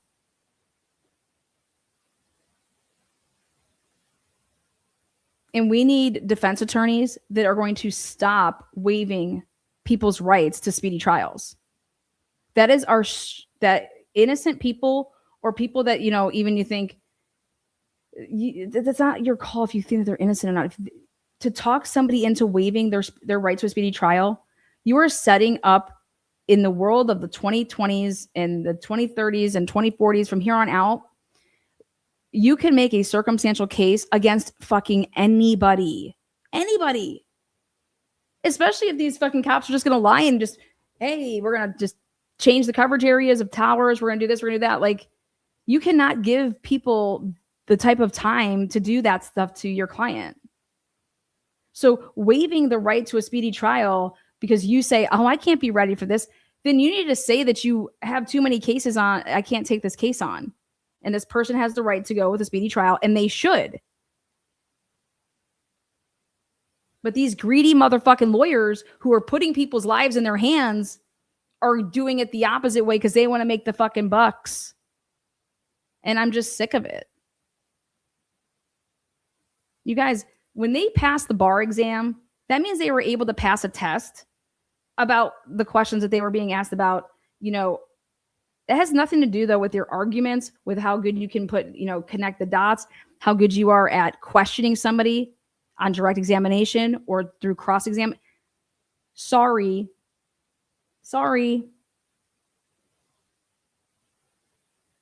You have to know the material of your case, which changes each time you have a client. How quick can you figure out what the fuck's going on? That matters because your client has a right to a speedy trial. And all these lawyers waive our rights every single fucking day for even the stupidest thing like a bike fucking being stolen. You waive your right to a speedy trial, innocent or guilty, you're a moron. And if you can't defend me and my rights and you are going to make me do something that's no, that's not in my best interest. Well, I can't effectively represent you. Then you're not going to represent me, motherfucker. Goodbye. Get me the next motherfucker in here.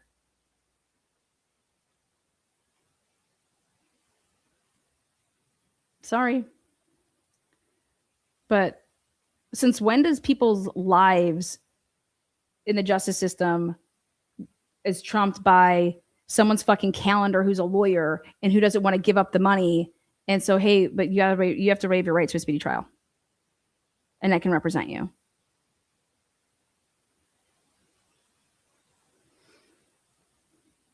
I think it's hilarious that Turtle Boy, Karen Reed has had 2 murder trials and done and over with.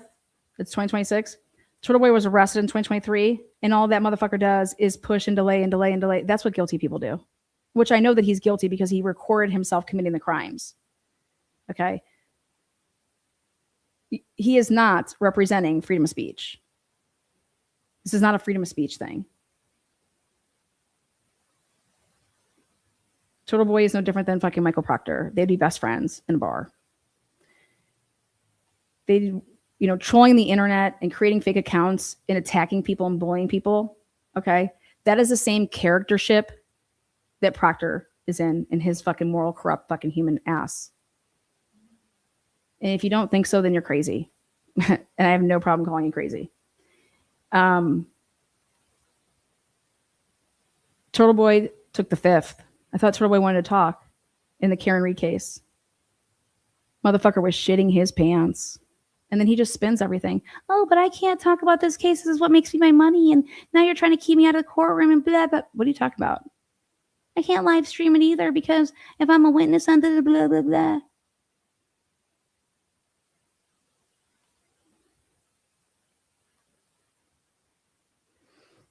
You are a witness. You were a witness.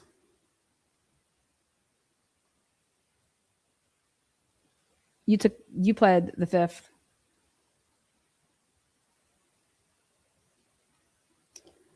Now, again,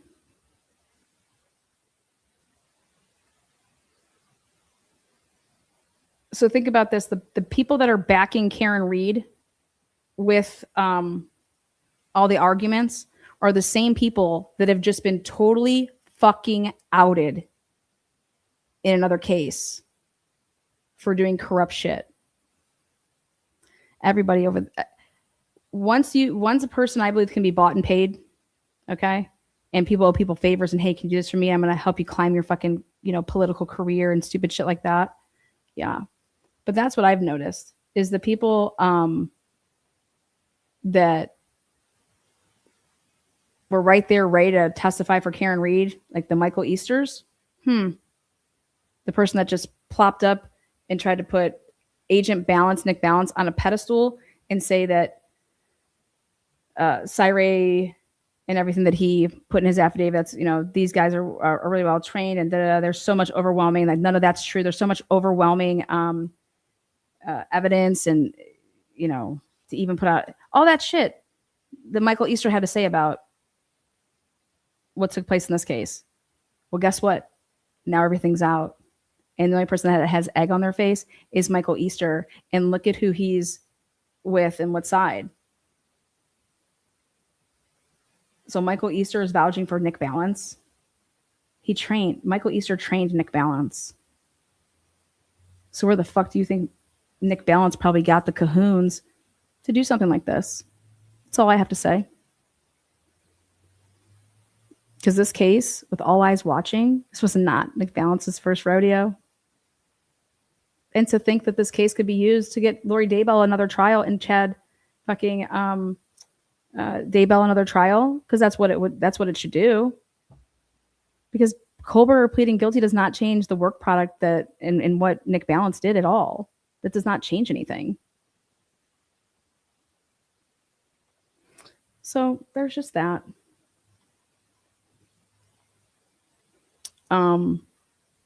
What's up, my man? I see you in here shaking that ass. Let's go on here to the exhaustive FBI cast final report analysis.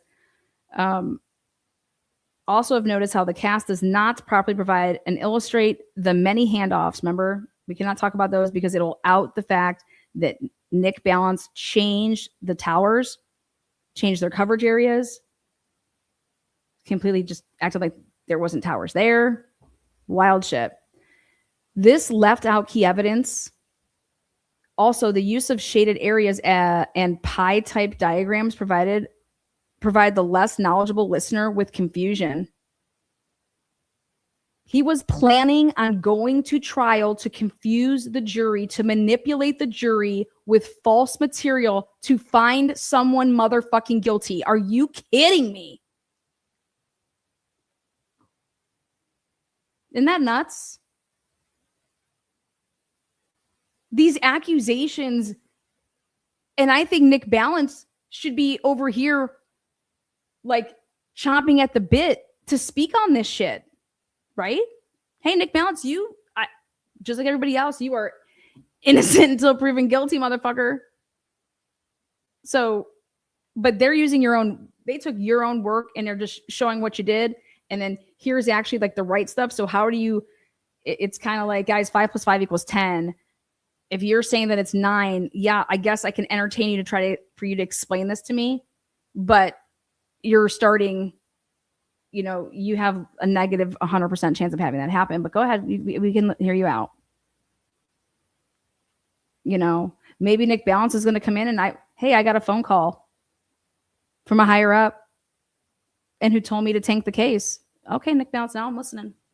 Like, that's what it would take for me to listen to anything that Nick Balance would have to say, is that he got a phone call and so that he wants to roll on some people. I want to whistleblow. Okay, now we're talking my language. Let's talk about that. Whistleblow, baby. What happened? You got a phone call? Who called you? But that's how toe tagged Nick Balance is right now, is that it would require Nick Balance to say, yeah, I got a phone call. And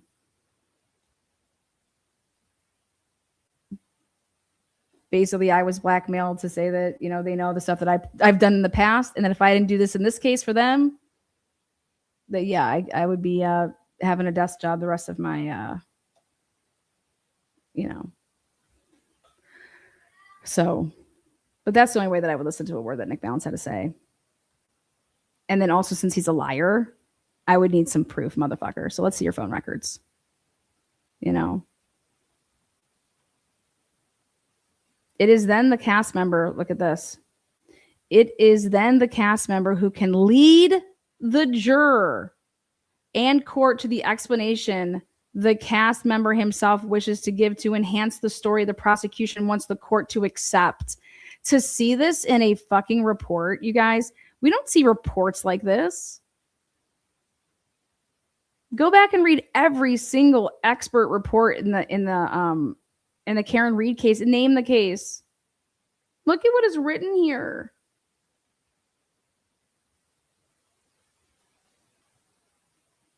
The cast report is prejudicial and slated to follow a theory of guilt and not the actual data. Data doesn't lie. Ugh, I love that saying. And what has been left out of this report is just as important as what data was noted. This report is not truly factual, with numerous data points left out that could assist the defendant's case and team. See exhibit cast report reviewed for the presentation. The mobile number here, actual path of travel, November 12th through November 14th. Okay. So he's like, here you go. This is the actual path of travel. What is of particular importance is the time period surrounding a transaction on 11/13 at 2:47 a.m. between the towers and the device. More than one tower was utilized at that time by Kohlberger's device on that transaction, and that was never mentioned, and they knew it. So that means that in order for that to happen, there's a handoff happening, right? Law enforcement is alluding to this tower/device transaction as being the last one performed by the defense before the device goes silent. The prosecution alludes to a theory that the device continued on Highway 270 to Moscow and ultimately to the incident location on King Road. The data says otherwise. Law enforcement has left out numerous handoffs that the 8458 device performed with other towers in the Pullman, Washington area on the 2:47 a.m. transaction. The following line 125 is from the actual AT&T CDRs furnished to the defense by the prosecution. Line 125 here.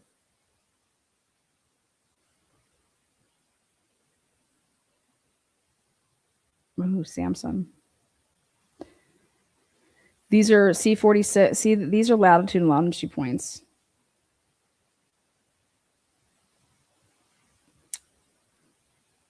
We've never seen anything like this. You guys, you understand that the reason we've never seen anything like this in a case is because nobody has ever had the cahoons to do what Nick Balance did in this case. To just completely fucking lie. And it's right here. Like, there's no, like, what are you doing? This is on another level. The following are actual map recordings of the transactions between mobile number and area towers on November 13th from 2:47 and 29 seconds through 2:50 and 22 hours. In all, there are 7 towers were utilized in this one continual transaction with time on towers as follows. This was known. Okay, Brian's CDRs. So if you don't have, this has nothing to do about, oh, well, the defense was using, no, the defense is using what Nick Balance had when they asked and got the search warrants back. Here's the information. You got Brian's CDRs. You got the, here you go. And so he knew this. And so here it is, Michael Easter. You're telling me that your cast boy don't know how to read no CDRs and wouldn't know that what time on tower is? The fuck out of here. Key West Boomerang, baby. 2:47 and 29 seconds, 18 seconds, 2:47, 31 seconds, 88 seconds, 21 seconds, 12 seconds, 3 seconds, and 263 seconds.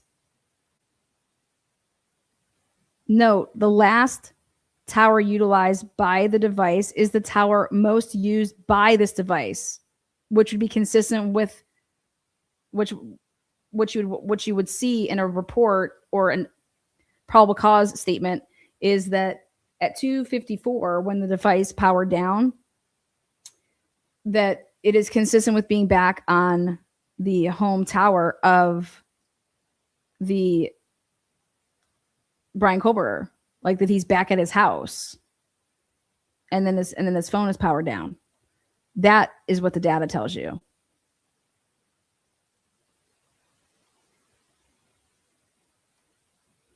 So here,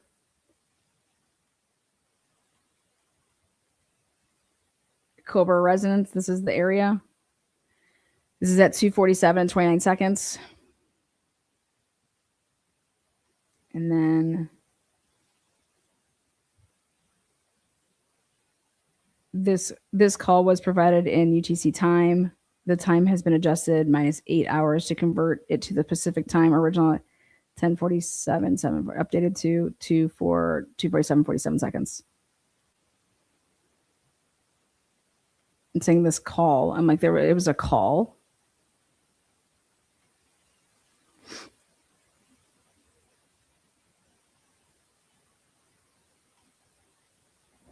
Then see this total duration 7:16, and I'm like,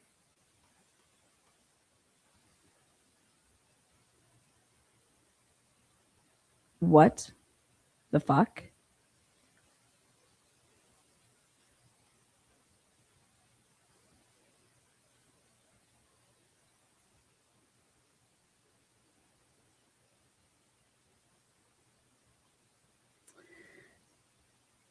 Then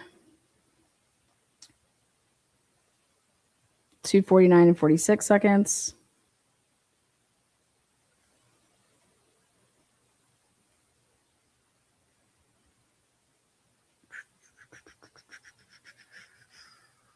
Then 2:50 and 07 seconds.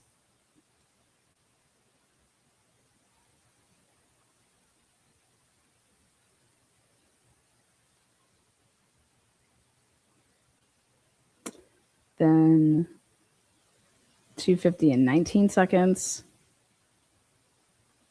Oh boy. 2:50 and 19 seconds. So take a look. Colbert residence over here, 270. See that?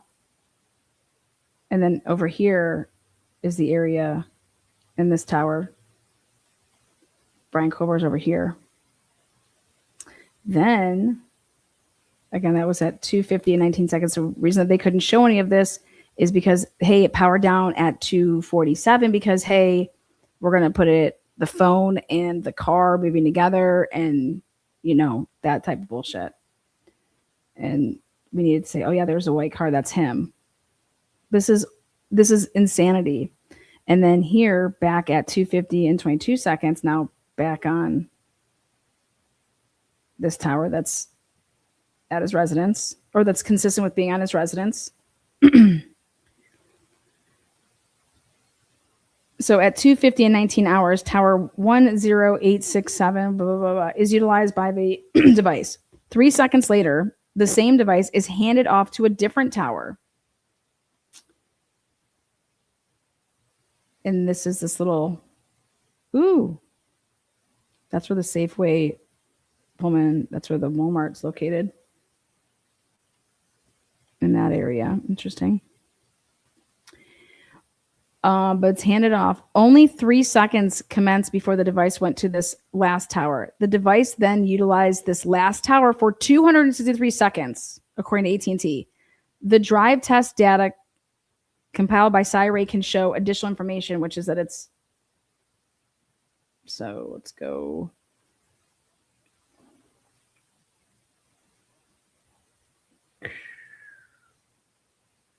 Look at this coverage area. Estimated handoff area item 125. Estimated handoff area for handoff of item 125. Look at all these timestamps. And he would have known all of this shit. And he just knows. He's like, dude, this fucking phone is at his fucking house. It's back at his house. This fucking phone is back at his house. 2:50 and 22 seconds. And it stays on there for 263 more seconds. And so that would mean, and it is consistent with the phone being turned off at his home, not while he was driving.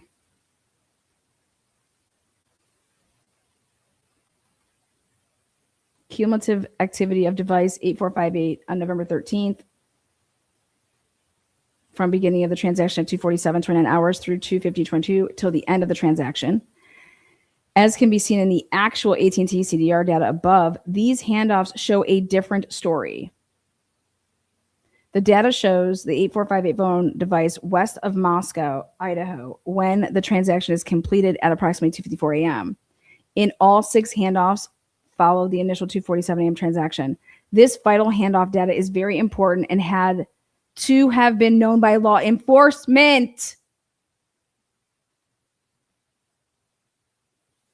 Because this is what you fucking do. It's just right there. And so this is what it should have looked like. This right here. This is what Nick Balance was looking at. And he created something completely different. He said, holy shit, okay, I'm just going to act like none of this happened. And I'm just going to say that the phone shut off at 2:48, 2:47. And so you go and read the probable cause statement. Because this is what he was actually looking at right here. Nick Balance. This is like, here's a view of what Nick Balance was truly looking at. And he's like, oh fuck, shit, look at this. He's like, motherfucker. And so he's like, and this is why Payne's a fucking liar. If you're just, so what Nick Balance should have told Payne is, hey, the device, it does all of this, and it looks like it stops reporting to the network when he's at the most frequented, like this tower that it stops on is the tower that is most utilized by him when he's at his home. Because it's the most utilized period. And that's what it's consistent with. That's how he would have said that to Payne. Okay. And instead, Payne writes up, that's what should have been said. But that's not what was said, because we know that Payne didn't know what to write because Payne's a fucking moron. And so you have to get that information from, so Nick Balance provided him with false information on purpose. to go into a probable cause statement to obtain what? Oh, the historical phone records of Brian Koberger. And then what? Oh, the arrest and the DNA.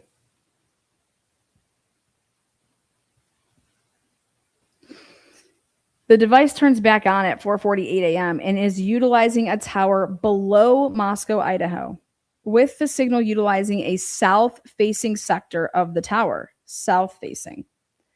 The device then proceeds to utilize towers to the southwest and then the north, ultimately landing in the Pullman, Washington area. And there's a court video that was presented, exhibit court video 11/12 through 11. So he had, like I said, a video for that.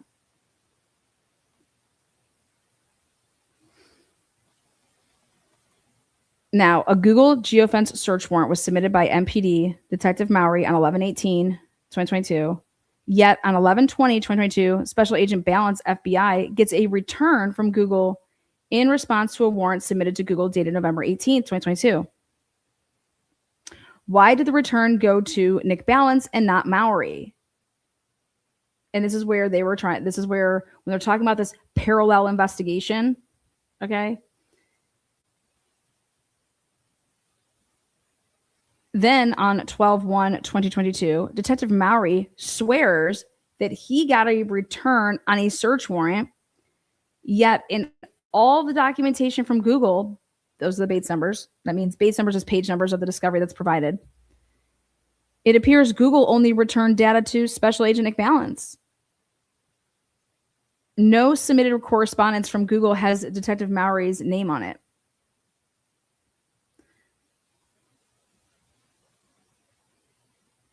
On 11/20/2022, so this also tells me that Nick Balance and Mowery are communicating all the time. Okay? You're just doing everything together. On 11/20/2022, Special Agent Balance copied Detective Mowery in an email to Google asking for stage 3 results. That would be when Balance asks Google, in quotes, now, who are these identifiers?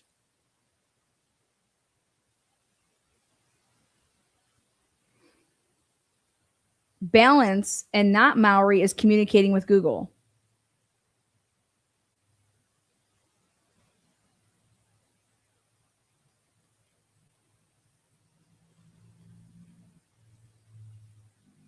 From Nick Balance, CC'd Lawrence Mowery. This request is the stage 3 search warrant that is associated with the original Google reference. This request is part of the investigation into the quadruple homicide that occurred on November 13th, 2022 in Moscow, Idaho. Any priority that could be placed on this matter would be greatly appreciated. Please contact me with any questions or issues on this matter. Sincerely, Special Agent.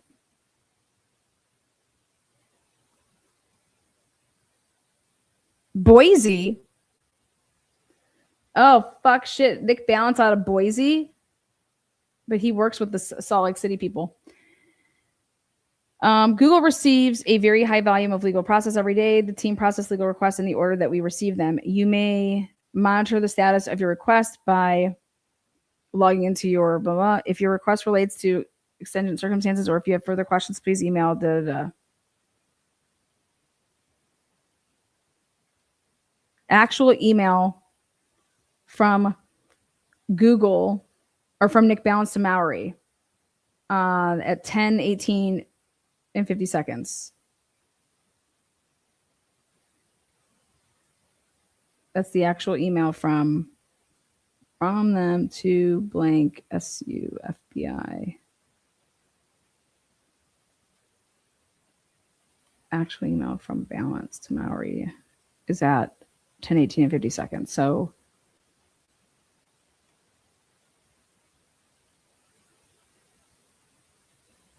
Sunday, November 20th.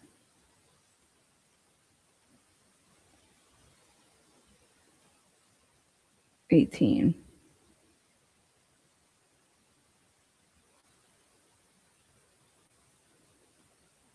What time is this at? 10:14.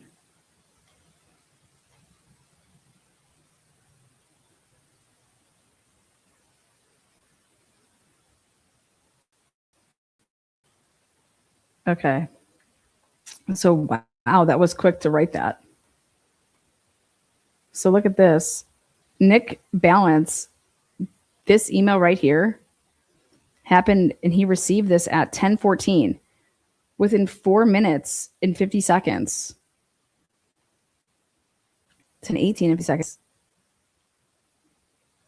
Nick Balance writes back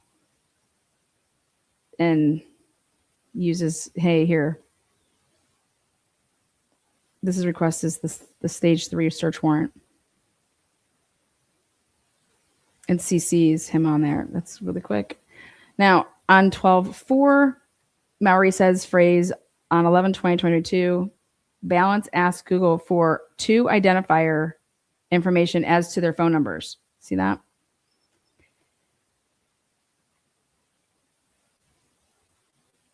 Nick Balance only identifies one of the 2. What was the other one? And I think it was Jacob Tisdall, baby. I think it was Nate Rosie or Jacob Tisdall. Do you know to this date it's not been disclosed?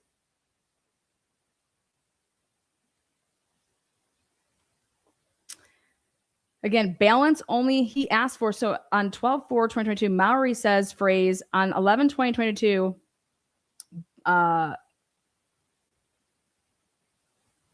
that Nick Balance asked Google for 2 identifier information, because let's go back and see. It says this request is part of the.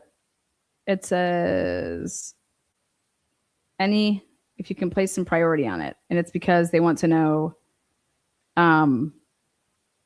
This was an automated response to advise you that the Google Legal Investigative Support has successfully received your legal request submission. So he just had put it in, then they just let him know that right away. And it's like, okay, then I'll go through them. And so immediately he's saying that this request is the stage 3 search warrant. That's interesting. It just happened. You just put it in. This request is part of the investigation of the quadruple homicides. Any priority that you could place on this matter would be greatly appreciated. Mm-hmm. And I think what he's trying to understand is, why is he talking about the identifiers? On 11/20/2022, Nick Balance asked Google for 2 identifier information as to their phone numbers. That's just based on a report. So on November 20th, Special Agent Balance received notice that the data requested pursuant to the search warrant was available. The data files were downloaded to the forensic computers located in the secure forensic. Yep, we have this. And here's number 1. Here's number 2. On November 20th, I applied and was granted a warrant for any data associated with the previous identifiers, including subscriber information. Special Agent Nick Balance with the Federal Bureau of Investigation assisted in the production and service of the warrant. On November 20th, the warrant was served, email, blah, blah. On November 20th, Special Agent Balance received notice the data requested pursuant to the warrant was available. The data files were downloaded to the forensic computers located. Yep, awesome. It was found one of the identifiers came back to the phone number of blank. What's the other one, motherfuckers? He asked for both of them. And since he asked for both of them, why is there only Molly's? What was the other fucking phone that was of interest, remember? And now this is where it's even funnier, because it's like Mowery reported dated, yep, we've read this. And we were trying to, we thought this whole time that they knew and were disclosed what the other phone was. To this date, they don't know. Here's the problem. The Google geofence they asked for covered 11/13/2022 from 1 to 6. This is what it looks like.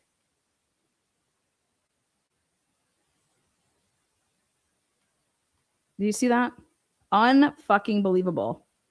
How are you only interested in 2?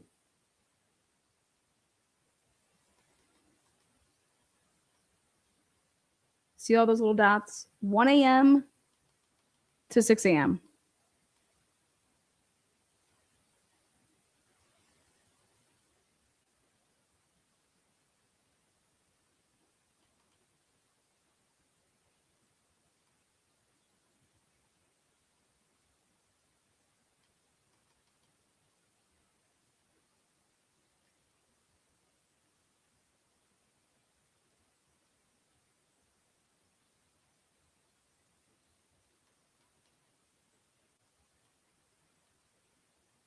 So right,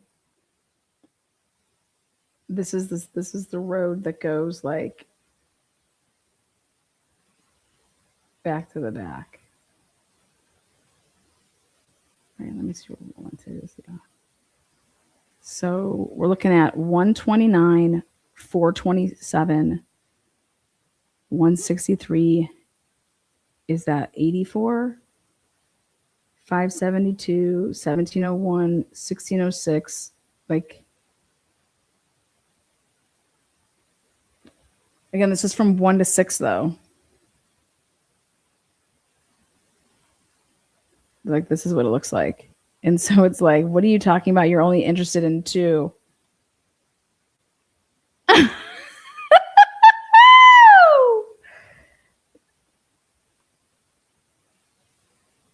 Those are all those devices.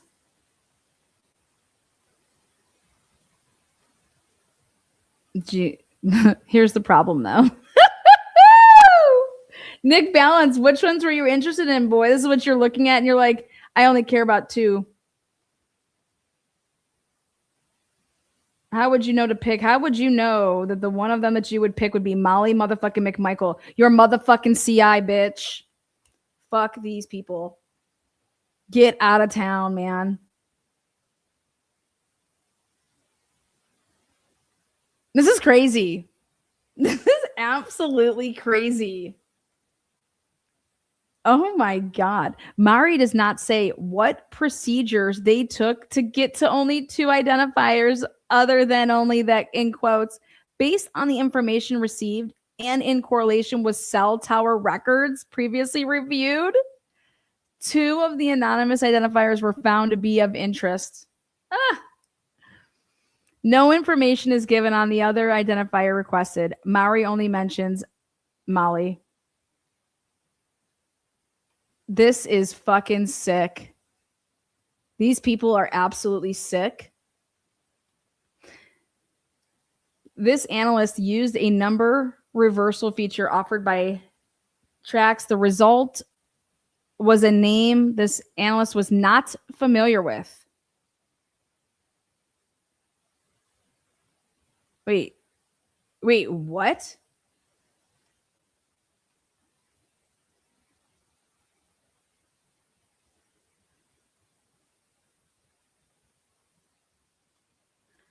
Oh my God, hold on a second. He is saying that the name we've been told that this number is associated with Molly McMichael, which is a name that he would have known in this case, okay?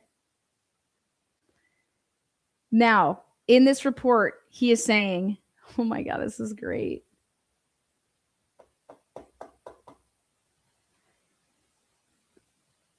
We took this phone number, used the number reversal feature offered. The result was a name that this analyst was not familiar with. Please note that this number was run in 2024 by this analyst, and the owner of said number could have changed since 2022. Remember, it's one thing that you're going to sit here and tell me it's one thing that Molly got a new phone. She got a new phone number. But guess what? I'm like, wait a second. No, but he would know Molly's name. This phone is not in the name of Molly.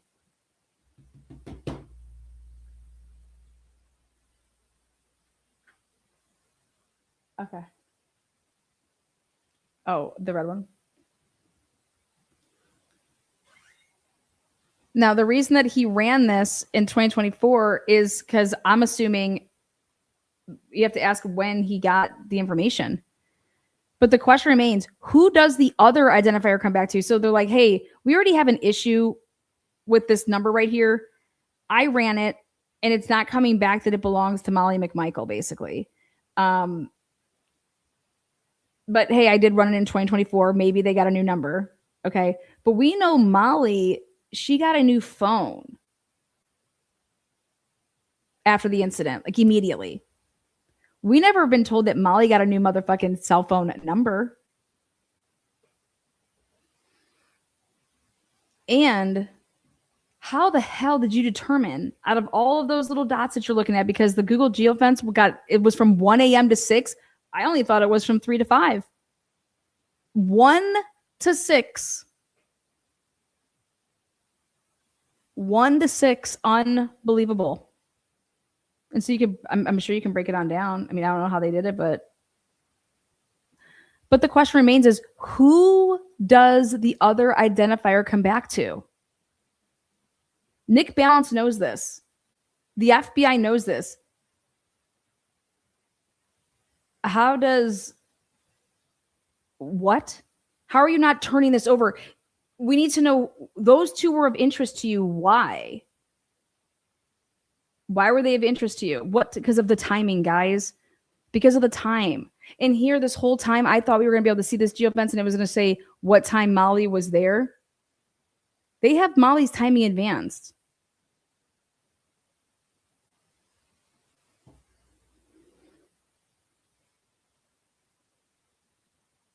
You guys, they hid the second number of interest. What the fuck? To this day, we don't know who the fuck this belongs to. I thought it was only redacted for us. It's 1,000 is 1,000. I hope it's Curtis. I hope it's Curtis Whitman. I go nuts. Jacob Tisdall, Nate Rosie. Come on down. I think it's Jacob Tisdall, but you guys, who's the number belong to and why wouldn't it have been disclosed? Here, these are the two numbers that were of interest. But wait. And then here's Mowery. Mowery doesn't ask, like, who's the other number belong to? I only have one here. Who's the other number? Like, you call the motherfucker up on the phone and what Nick Balance is just saying, you don't mind your own business. Mind your biz. Mind your motherfucking biz. You guys, what should be of interest is not just two. Wouldn't you think, because you wouldn't know what the identifiers were, is that there's going to be, I don't know, probably 6. The people that were sleeping and the people that were dead and the people that were killed, right? How do you know whose is who? Right? So initially, I mean, you're going to be, all of this would be of interest to you. And so when it would come back, you're going to get all of it. And how Google does it, it's by timestamps. So between 1 and 6, I mean, that would be laid out in order. I know because I looked at Brian Drake's geofence, and of interest were 10 in his case. 10, none of which were Dan Moore's number. Allie Tally gets people 10 Truth and Transparency memberships. Woo woo! Make yourself known, y'all. 1,100 here. Been watching more of this sick shit that should have gone to trial. Hit the thumbs up or the thumbs down. Dana, Atlanta, I want you to know how much you are appreciated. I analyze everything, and I have seen the ones who use your work as their own, the ones who have not spent a cent on FOIAs, the ones who bounce their streams from one other creators. Oh, thank you. Appreciate that. Oh, yeah. And trust me, I know what you're talking about. Boom. Congratulations to the new members. That was really kind of you there. Sorry, you wrote that like at 1:20. When did you write that? At 12:38. It's an hour behind. I'm sorry. Hopefully you're still in here.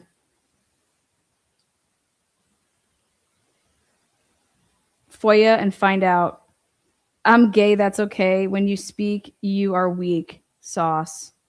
What the fuck? Well, congratulations, a member for 11 months. I'm so happy that you're gay. Wow. Still going strong. Yay. 38 months. What's up, girl? Putman, how you been? Hopefully you've been well. Again, congratulations and thank you so much, Allie Tally. Always getting people green.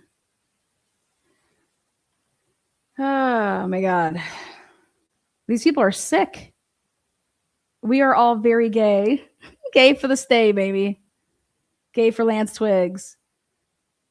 Give it up for the gays. Also, out of all of the hits above on Google Geofence, why are there no reports of interviews with others found on that map? God fucking damn this man. Jeez, Lana, isn't this what you've been saying? Yep, I've been saying this. I've been saying all of this for 3 fucking years. That this was like, you guys with all the tools that they have, you don't understand like it. And then to hear, I'm sorry, but to hear Steve Gonsalves say, hey, we knew that this person wouldn't be on the geofence. It's like, what? Who's saying we knew? No, listen, you need to see who's on that geofence warrant. Let me tell you why. Because you want to eliminate anything that if anybody was helping anybody here, okay, that could potentially have been giving in, like, been able to, hey, you're on the geofence warrant. You didn't do it though, but you're like keeping an eye. Okay. Is that person normally on there? Is that person normally there during that time?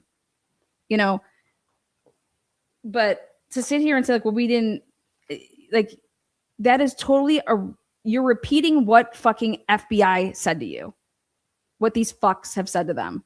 And I get it, but that's absurd. That's ludicrous. Okay. Little John and ludicrous right here. And I'm sorry, like, I know like, you're not dumb, Steve, and I know you're not dumb. And so start slaying these motherfuckers, all right? Because all they have done is fucking lie to you. Lie.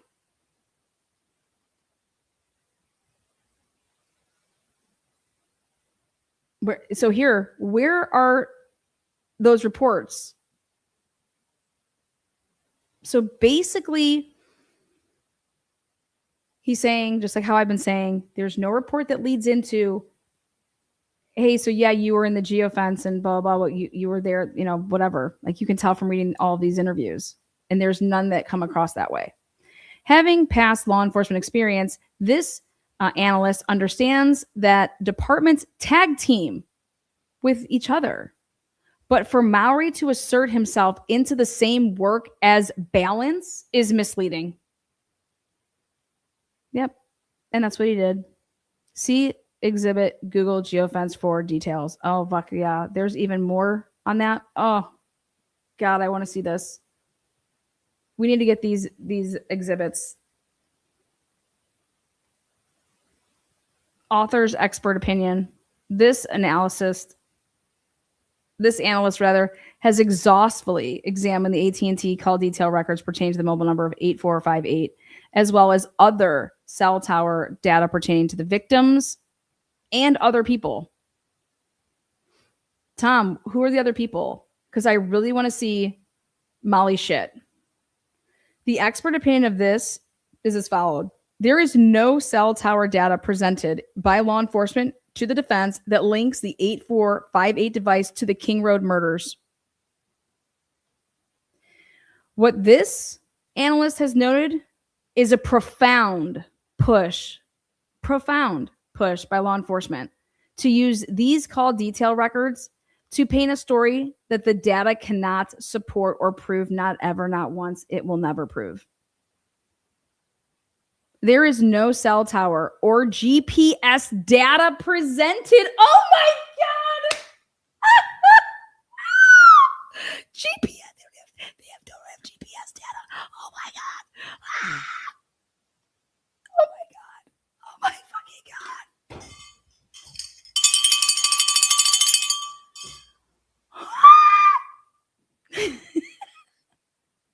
I knew they didn't. You guys, they don't have GPS. Nothing. They've never had it. They're all fake lying ass bitches. You guys, GPS. There is no cell tower or GPS data presented to support the claim that the 8458 device was at 1122 King Road, Moscow, Idaho on November 13th, 2022 from approximately 3 a.m. to 4:30 a.m. We knew this. What is disturbing? To hear the word disturbing in a report, what is disturbing is the lack of actual data that was not made discoverable by law enforcement. This data would be extremely helpful to the defendant's case. There have been numerous omissions by the FBI cast agent. This is disturbing. Nick Balance, Michael Easter, come the fuck down. Kennedy, get your fucking ass on a goddamn platform, man. Better yet, get in front of a goddamn judge and answer to this shit. The data that was not shown is very exculpatory. Oh my God. And it appears that it was clearly and intentionally left out of the cast final report and other members of the law enforcement team. Okay, so now this is what's great. I know these motherfuckers watch my channel. From MPD, from Idaho. Oh my God, Idaho State Police, Leslie Lehman. I know you watching, girl. Please see something, say something. Come on, you were with the force 20 years before you got your first homicide case with Idaho State Police. They held you back because you're a female, man. Make yourself known. Come on. Come on, Leslie. Where you at, Detective Gooch? This isn't disturbing for you? There you go. End of report. Disturbing.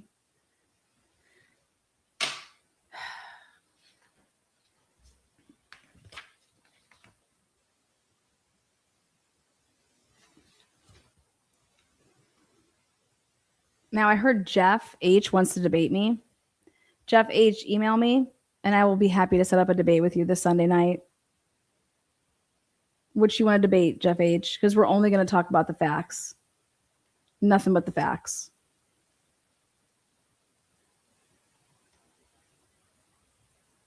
I'm not here to fucking talk about Brian Kohlberger or anything like that. I'm here to talk about the case and how nobody could defend this case in a professional setting.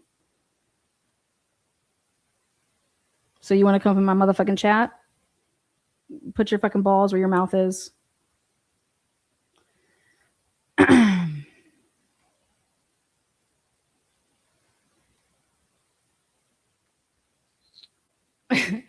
The real Aspen. Please be watching this, Nick Valance. You deserve prison. He just deserves not to have,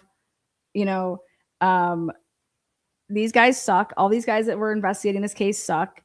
Brent Turvey, lays it out and says, to hear things like, things are just everything we were saying. They just believed that victimology needed to be a big part of this investigation. And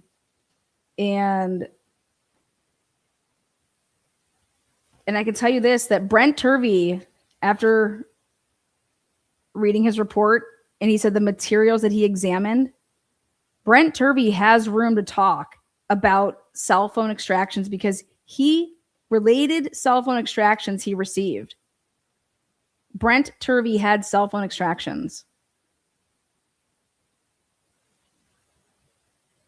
Related law enforcement witness interviews, autopsy photos of 4 victims, autopsy reports, related forensic investigation, examination, criminalists' reports and photos, related law enforcement photos, body cams and videos, the 911 call by Bethany Funk, related security camera videos and enhancements from the area of 1122 King Road. I want to know what these enhancements are. On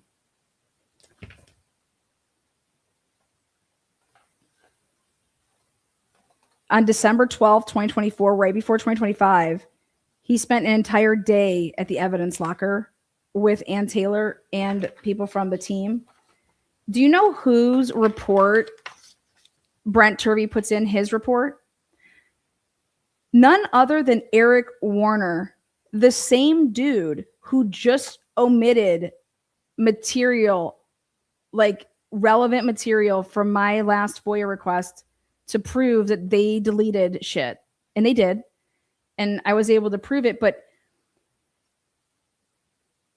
to see that Brent Turvey used, of all the ones to use, he used Eric Warner's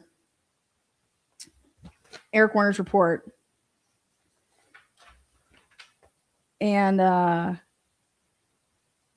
it is unclear whether law enforcement fully investigated and established the activity in the home during this 8-hour interval. You guys, I cannot believe to see this in a report. This means that it wasn't done. No, I don't believe that the parents were paid anything to do anything. These parents were all lied to. Lied to. And unless they also could potentially know things just because, like, you know, if you have kids and whatnot, and, you know, like the triplets.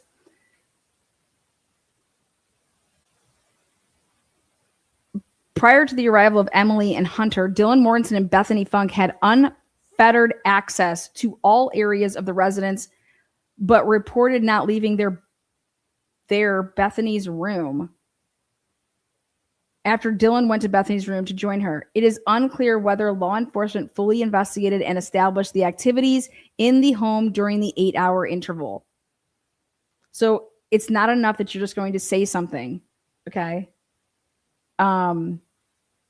Meaning this, just because I say I stayed in my bedroom and it did not come out, I don't give a fuck if I said that. It doesn't matter. Look around. Ask some questions. And to think about this, to think that Dylan was like, yeah, I'll talk. Yeah. Okay. Oh, they want to talk to me. Yeah. Dylan just keeps inserting herself, right? But think about this. Bethany only talked once and she never talked again. Bethany's phone records, we don't have. We don't have timing advanced records for Bethany. We have partial call detail records for Bethany. Same thing with Ethan. How the fuck? Like, what are you people doing? What did these investigators do? They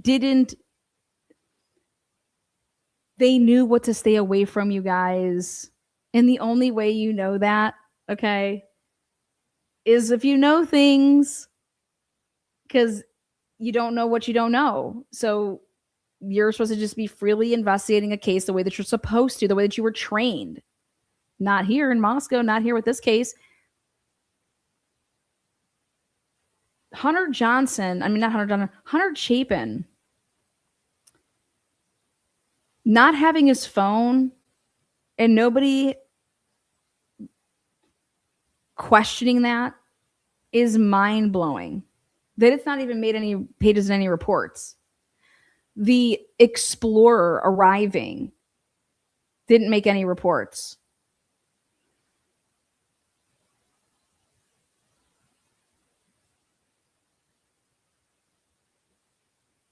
It was lied about, those Explorer logs. I want to see these goddamn Explorer logs.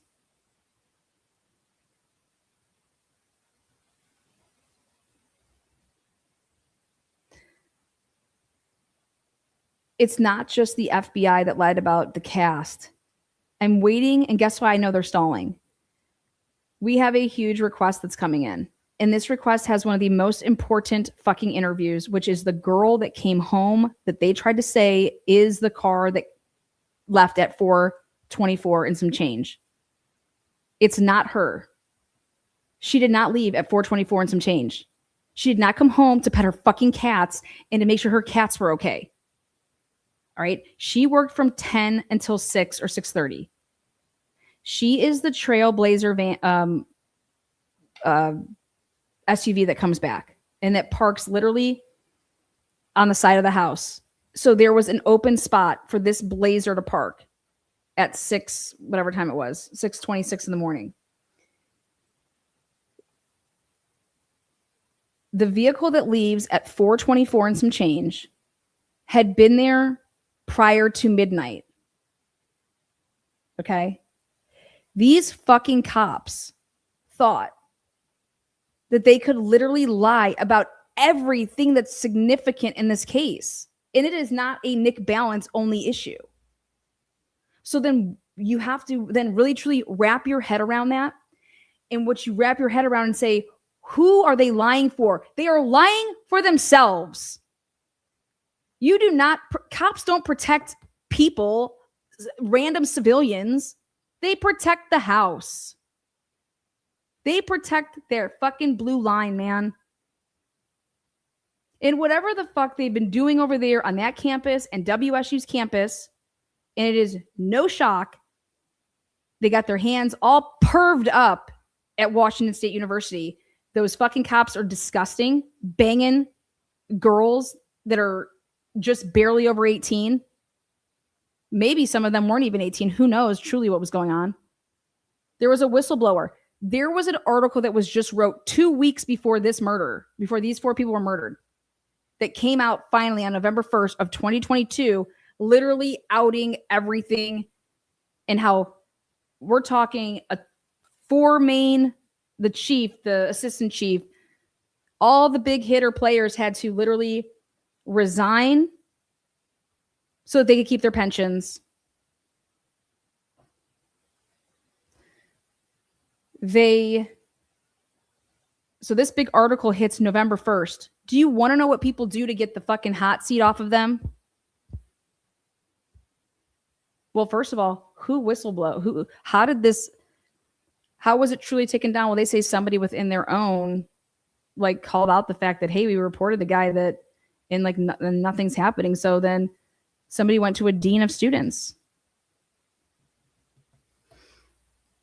I was going to keep this in my back pocket until this got closer to the civil trial with WSU and the parents. And I said, fuck it. I have something to tell you guys. And I'm going to leave you guys with this. There is a case that happened back on Utah's campus where a girl, she was a track runner and she had started dating somebody there. And then she ends up calling the police and saying, yo, this guy's like stalking me, all this shit, right? And if you guys go and see, this girl ends up getting murdered by this fucking crazy dude, right? The guy that she just started having a relationship and then realized, oh God, wait, no, this is no bueno here, no good. The guy dressed up on campus. There's video footage of him. She's a runner. She's a track star. Yes. Her name's Laura. Is it Lauren? Lauren. God, what's her mom's last name? Lauren. There's a big foundation right now. Anyways, check this out.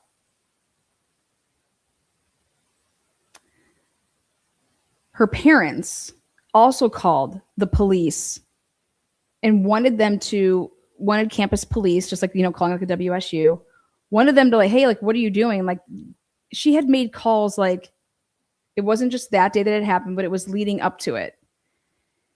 And at the end of the day here, the girl was killed. Guess that's her name, McCluskey. Lauren McCluskey. Let's look it up right now. So I'll show you guys, because I want you guys to all know about this. Because when I tell you what I'm about to tell you, I think, okay. So if you go into, your YouTube, and you could probably pull up but it was all over Lauren McCluskey.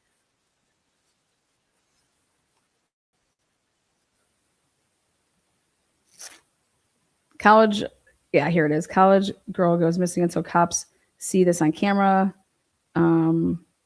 Let's see which one I want to use, though. I just want it to be like a little.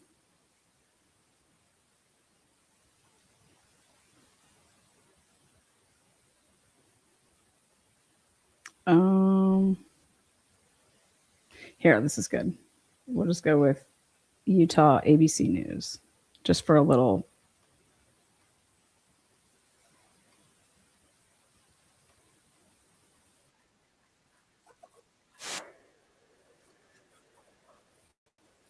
Today, University of Utah police laid out that timeline.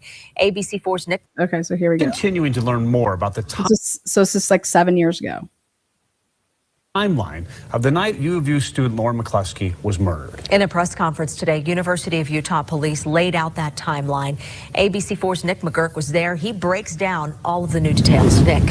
Kim and Don, we learned that in the days leading up to her murder, Lauren McCluskey was apparently being extorted by Melvin Rowland, a man that police say was incredibly manipulative and was using her friends to get access to Lauren even after she had ended their relationship. We started on September 2nd. When Lauren McCluskey met Melvin Rowland last month, he was about Met him last month. at a downtown bar. Police say the two began dating almost immediately, and this is the story of how, less than 2 months later, it ended in her murder. This has been one of the most tragic events in the history of our campus. On October 9th, more than a month after they'd met, McCluskey learned that he had lied about his name, had lied about a lot of things, Including his actual age and the fact that he was a registered sex offender. At that point, she decided to end the relationship. But the relationship was far from over. As Lauren lent her car to Rowland to run errands, Lauren's mother knew about Melvin Rowland's history and contacted campus police. We also sent security officers to the parking lot of her dorm area to make sure that if he did show up and anything was Fuck that. No. Nope. going to go Nope. wrong, that we had people in the area. October 12th, 10 days before her murder, and Lauren started receiving messages. The messages demanded money in exchange for not posting compromising photos of Lauren and Rowland on the internet. Lauren stated she sent $1,000 to an account as demanded in hopes of keeping these photos off the internet and protecting her reputation. Police began a case against Rowland for sexual extortion, and in coming days, Rowland would be seen on campus surveillance looking for her, including on the day of her murder. How the hell did this happen, you guys? So back then, I was like, what the hell? Like, her parents are calling, and this guy's fluffing it. This is a fluff, okay? They weren't getting, if you actually don't go off of this and you actually dig deep, okay, you will totally see a different painting of a picture of what these cops did and did not do, okay?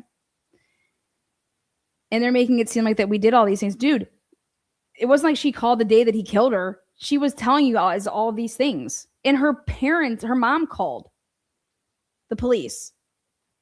Rowland confronted Lauren, who was on the phone with her mother, in the parking lot right outside of her residence hall where we had viewed him on camera several days prior. In the altercation, she dropped her cell phone and her belongings. He dragged Lauren to a different spot in the parking lot where he forced her into the backseat of a car. Excuse me. That he had driven to campus, and he shot her in the car multiple times. Police say Rowland then had an acquaintance he'd met on a dating site pick him up from campus. He showered at her home, even went out to dinner with her, before later being spotted by police, running away and shooting himself in the basement of a Salt Lake City church. Okay, so you guys can look into that case, but Ray, let me tell you what this is all about. Guess who is in charge of her mother? Her mother, Lauren McCluskey's mother, is at WSU, and she is the one that's in charge of overseeing this critical response team shit where the guns offices are suing and the families are suing and stuff like that. I said, oh my God. Her name is Jill McCluskey.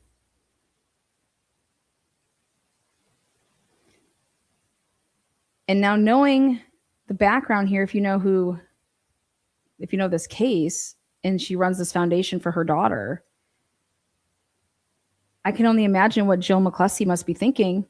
Okay.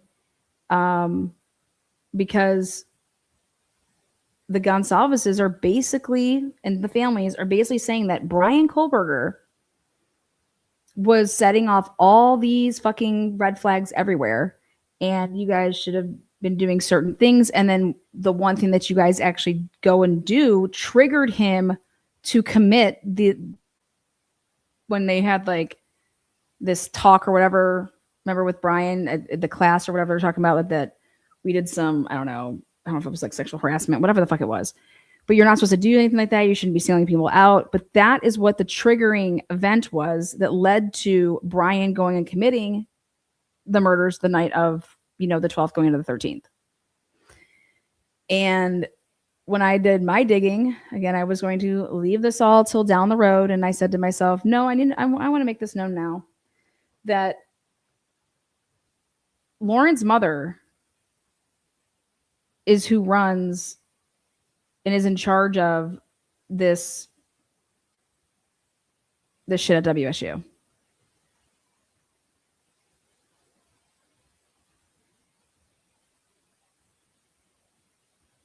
And I let the Gonsalveses know that because I think it's valuable.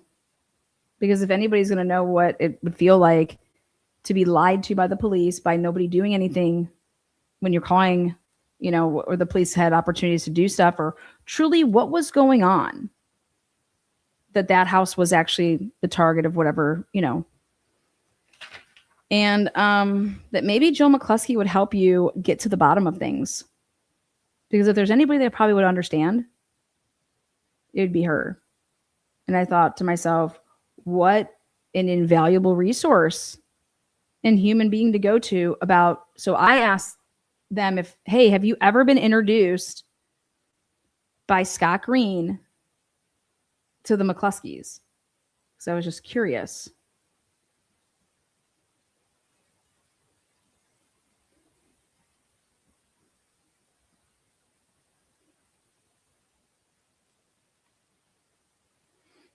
Anyways,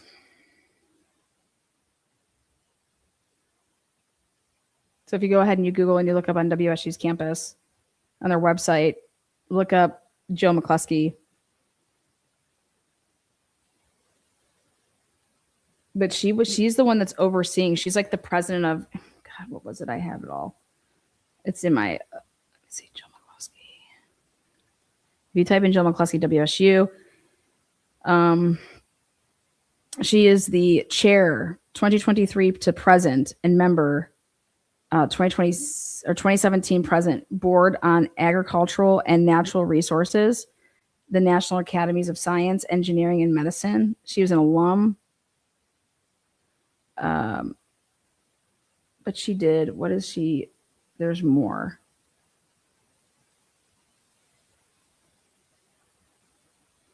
Regents professor she's the director of the School of Economics Science, but then there's more she did. God, what was she doing?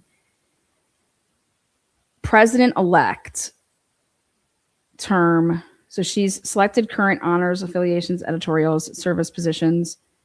President-elect term 2024 to 2027. At-large board member 2021 to 2024. International Association of Agricultural Economists. The chair member, you can go read all this shit. She, her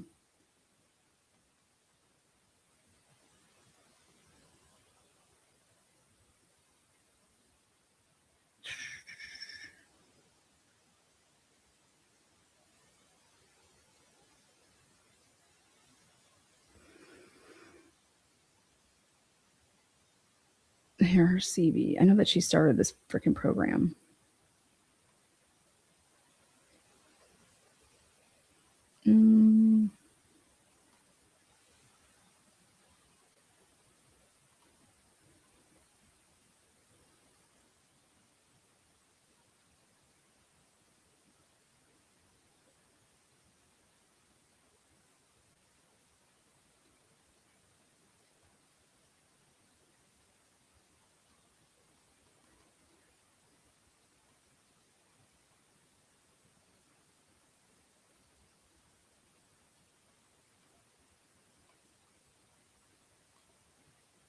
Fathom how anybody with a conscience could murder their girlfriend and then go have dinner with somebody else and act like nothing happened. I mean, that's probably one of the most disturbing details of this case for me. University of Utah's president announcing that they will be launching independent investigations into campus safety and police protocols. By the way, a big question here is, how did Melvin Rowland get the gun? He apparently asked a friend to borrow it because he said he wanted to teach Look at this guy's his picture. girlfriend to shoot. Don and Kim. I just can't believe that how old did he tell her that she was? I mean, I don't know. It's just nuts.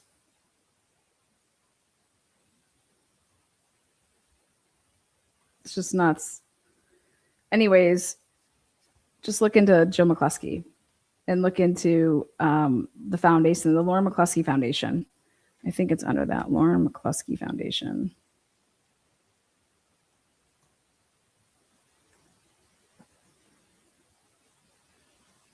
Yeah. Public Service and Government in Pullman, Washington. Lauren McCluskey Foundation. If you go to the website. Here, I'll share my page.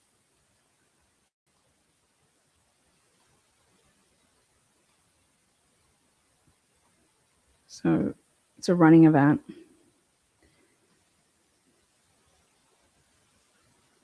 Honoring the life and spirit of Lauren McCluskey, the Lauren McCluskey Foundation is dedicated to transforming campus cultures across the nation by promoting awareness, research, and resources to effectively respond to dating, violence, and stalking.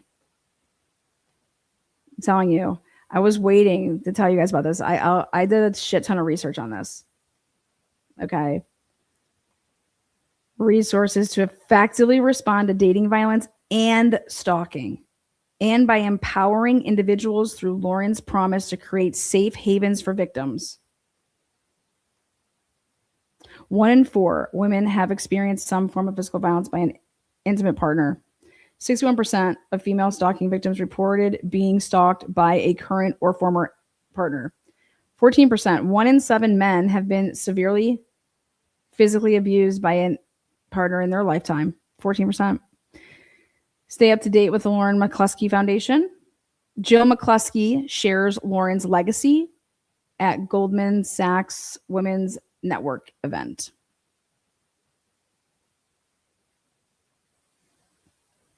I want to hear more about that.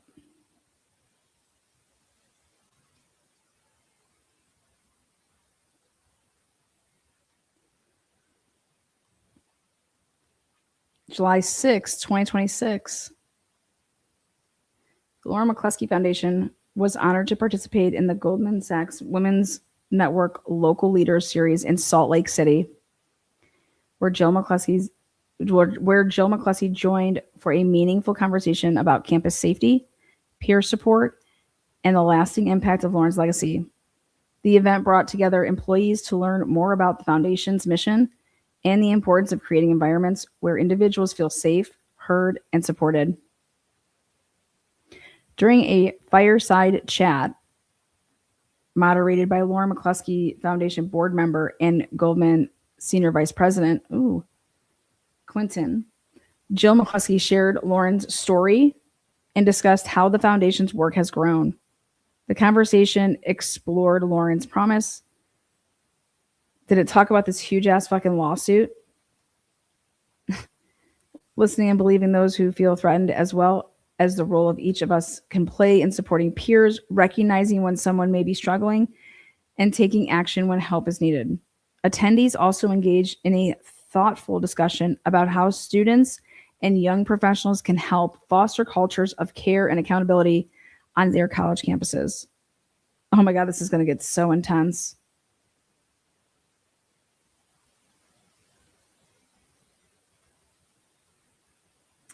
The event concluded with networking and resource sharing. What does that entail? I'm curious. Allowing participants to continue the conversation and learn more about opportunities to get involved with the foundation's mission. Foundation materials, volunteer information, and campus safety resources were available throughout the networking session from Linda Middlehammer, reinforcing the message that building safer communities requires collective action. Absolutely, it does. What happened then? The foundation is grateful to, the Salt Lake City Women's Network and all attendees for their engagement and support. That just happened. Lauren McCluskey Foundation welcomes new board members and forms advisory committee. Interesting. I knew that wasn't there. That's got to be really new. Stephanie.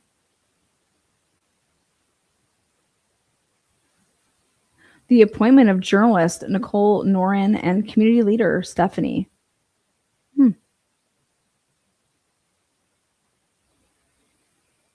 April 29th, 2026.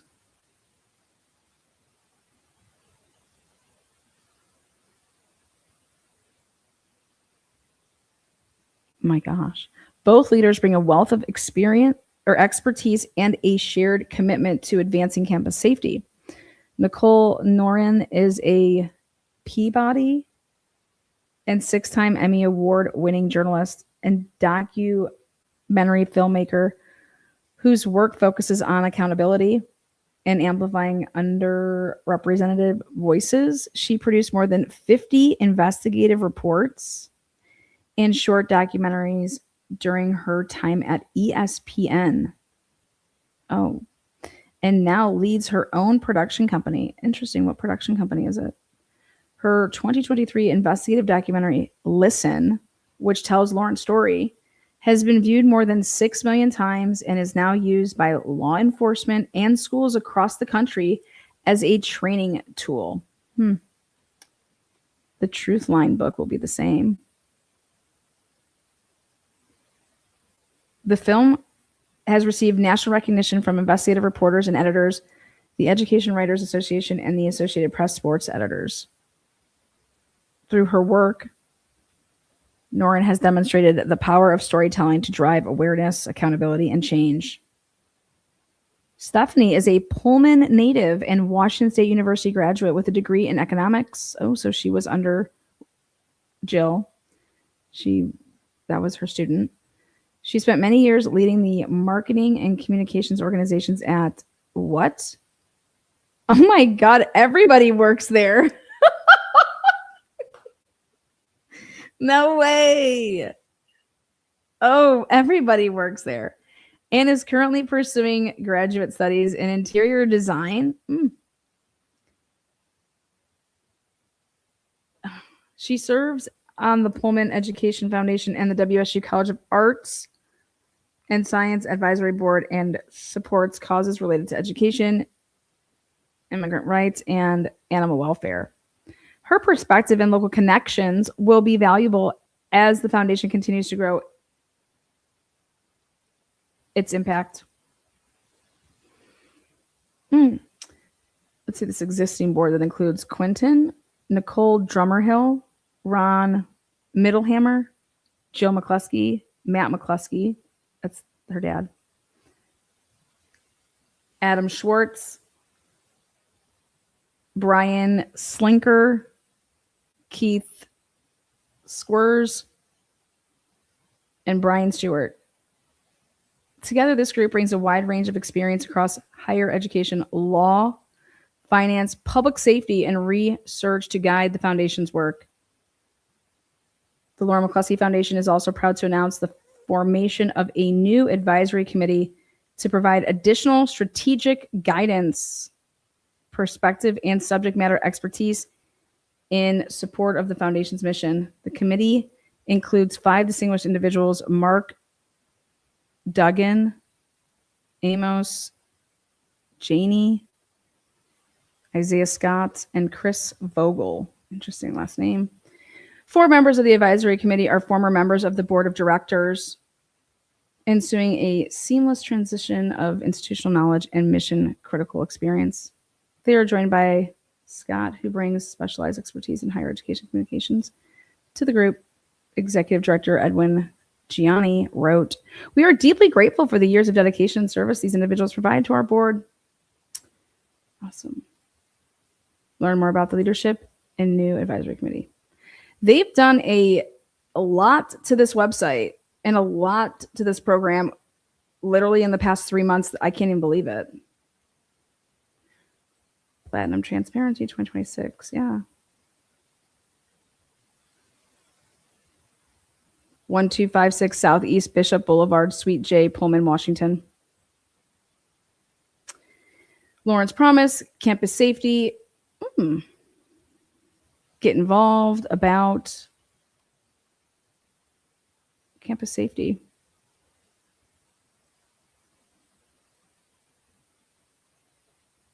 The Lauren McCluskey Foundation was founded to transform how universities and colleges respond to and address relationship violence on campus.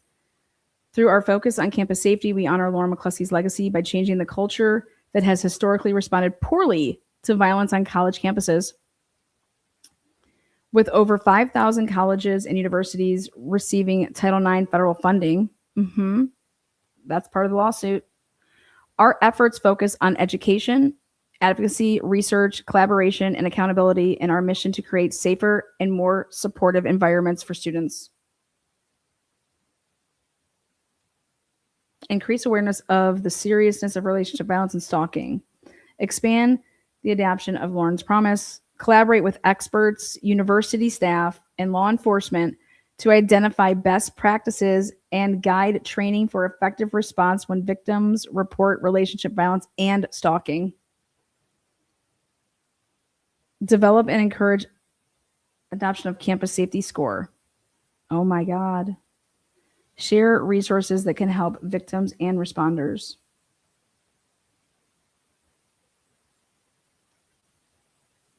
Trainings and presentations. The Lauren McCluskey Foundation partners with schools, nonprofits, agencies, and organizations to actively engage with the media, share resources, and present Lauren's story to community audiences. We also host courses and training sessions to improve responses to relationship violence and stalking on college campuses. To schedule an event or arrange a speaking engagement, please contact our team. I think I will contact them and ask them if they will speak on the channel. Speaking presentations. These sessions are designated to inspire, educate. We need to educate and engage communities in creating safer environments. Yeah. Our past and current speaking events have included students, faculty, athletic departments, agencies, and advocates. While our team is available to travel for in-person engagements, we can also arrange virtual presentations. Thank you so much. That's what we would like. Trauma-informed training. This course ensures law enforcement departments and the victim advocates within them have best practices training for working alongside survivors of relationship violence and stalking. Free self-defense training.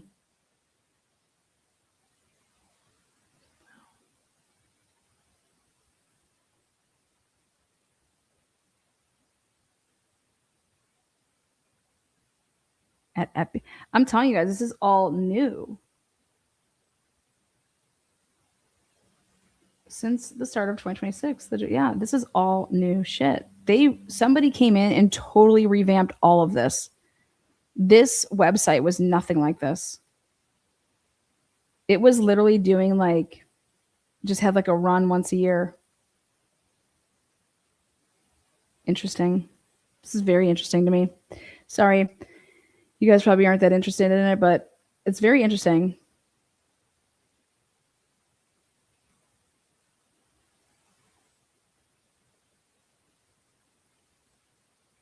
The Kibbe Dome. The Kibbe Center isn't that anymore. It's the Lauren McCluskey Center now. Wait, what? Shut the fuck up.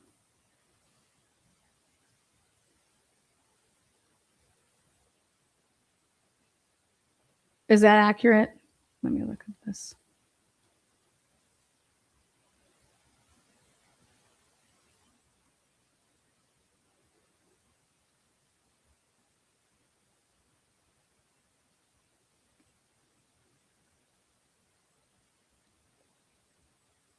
The P1FCU Kibbe Dome is what it is.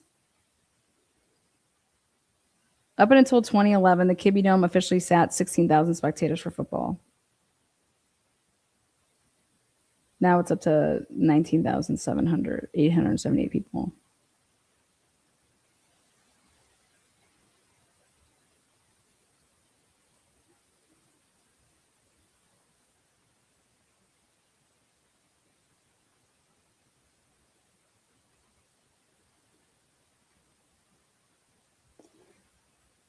That's not accurate. I don't know where you got that name. I don't know where you got that from.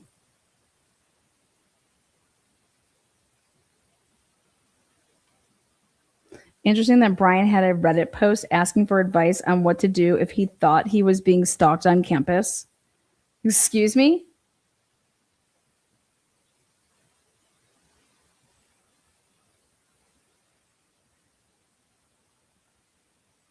You guys, people put their mom's names down all the time for like the purposes of renting out a room.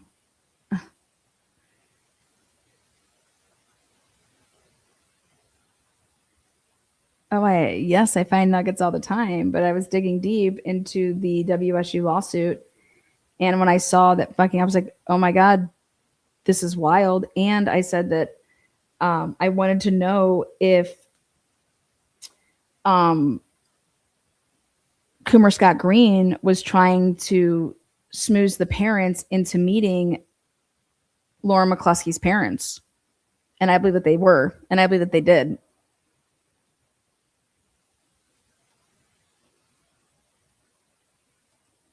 I'm telling you, you got to go back and you look at, and I'm telling you, Jill McCluskey was part of the indoor track was named in her honor, but not the whole Kibbe Dome Center. So there you go. Well, why wouldn't WSU do that? Like,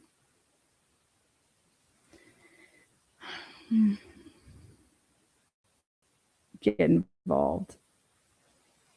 Volunteer. Join the movement to transform campus culture. Join us as a volunteer to make campuses across the country a better place. There you go.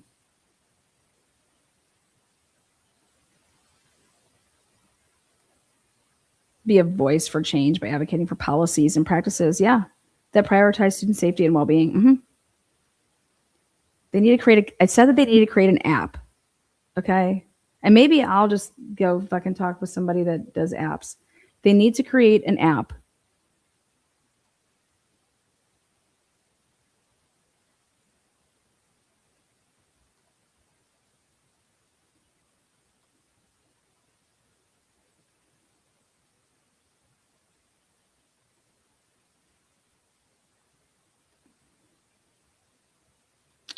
All right, guys. So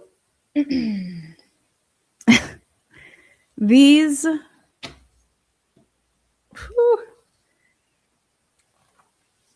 Barbara Wolf,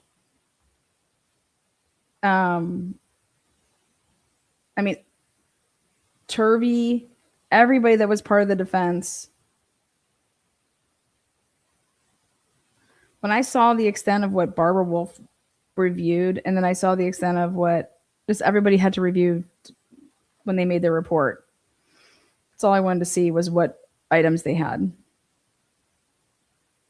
Do you guys know that Brett Payne was provided Federal Bureau of Investigation FBI forms, communications reports, laboratory procedures and manuals, and that VICAP, the Violent Criminal Apprehension Program, case analysis conducted for Corporal Brett Payne. Brett Payne was handed a case analysis. Like, here you go. That was handed to Brett Payne. It was for Brett Payne.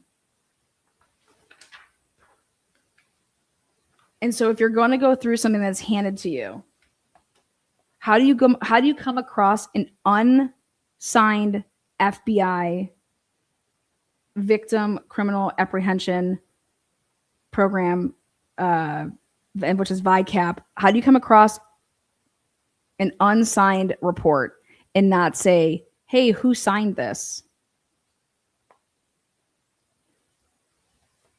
Hey, whose report is this? Remember when Ann Taylor was like, what were you provided? Like,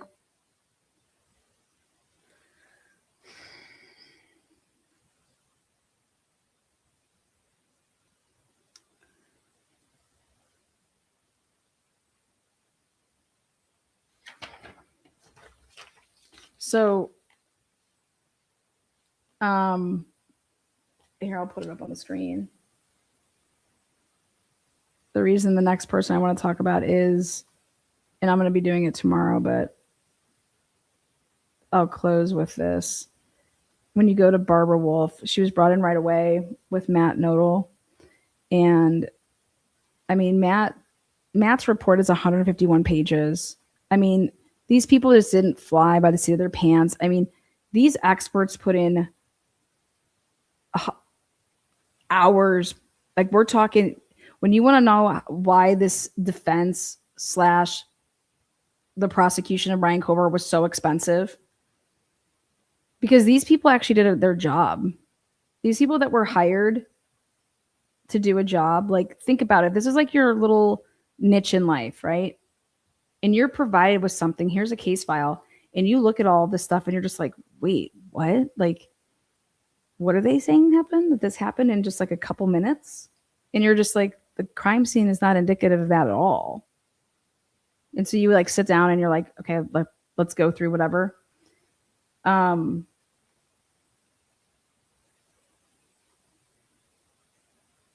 To see what the sheer amount of stuff that you would have to review when you read what they were provided and what they went through, do you know how long that would take? Do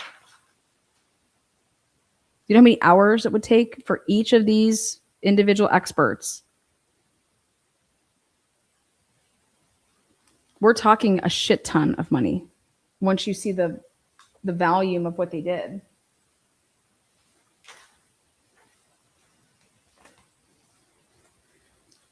Now,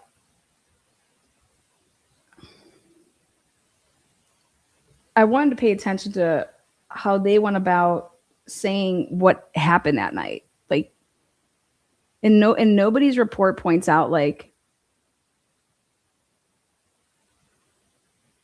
this alleged crime of the time, like the time of the crime. So on the evening of November 12th, Xana and Ethan were seen at a party at Ethan's fraternity. Period. That's all she says. Period. On the evening of November 12, 2022, Xana and Ethan were seen at a party at Ethan's fraternity. Do you see that says period?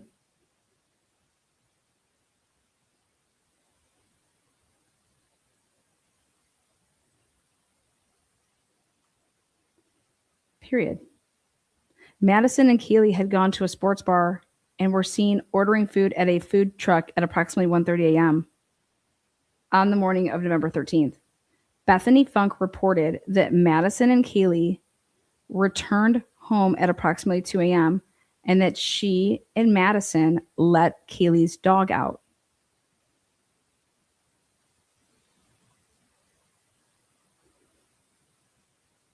Hunter Johnson, a friend of the roommates, texted Ethan at 1:21 a.m. and received a response at 1:43 a.m. Do you understand that time is not ever portrayed like that? Not once. It was that something that happened at 11:40 or 12? In her report, Hunter Johnson, a friend of the roommates, texted Ethan at 1:21 a.m. and received a response at 1:43 a.m. She doesn't say that Ethan texted Hunter Johnson back. You guys see that? Love this. Absolutely love this.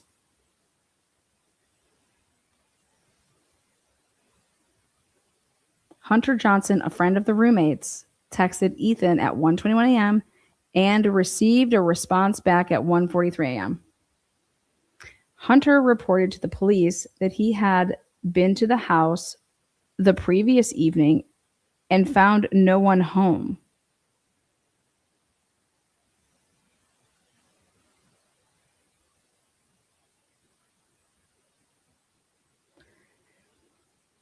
DoorDash delivered food ordered, and see, I would have put by Xana's phone at 3:59 a.m. DoorDash delivered food ordered by Xana at 3:59 a.m. but she doesn't put that the food was ordered at 2:15. Why would the food ever be delivered an hour and 45 minutes later? It would never. DoorDash takes 20 to 40 minutes to deliver. Neighborhood videos revealed a suspect vehicle making multiple slow passes by the residents between 3:30 a.m. and 4:07 a.m. and at 4:20 a.m. the vehicle left the scene. I cannot believe that she put that in there like that. I take umbrage with that.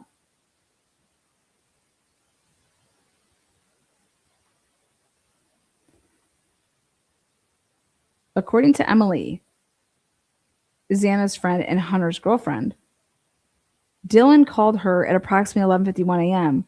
from Snap on the morning of November 13, 2022, in distress, and told her that at approximately 4 a.m., she had seen a man in black and that she had heard Kaylee scream.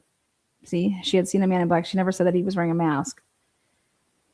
Hunter came to the house at, quote unquote, sometime after 11 a.m. Where's that come from?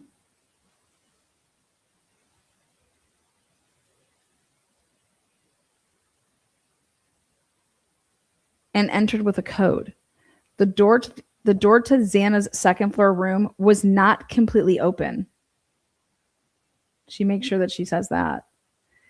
Hunter observed Xana on the floor and Ethan on the bed. He told Bethany and Dylan, who had been in Bethany's room on the first floor and were unharmed, to call the police.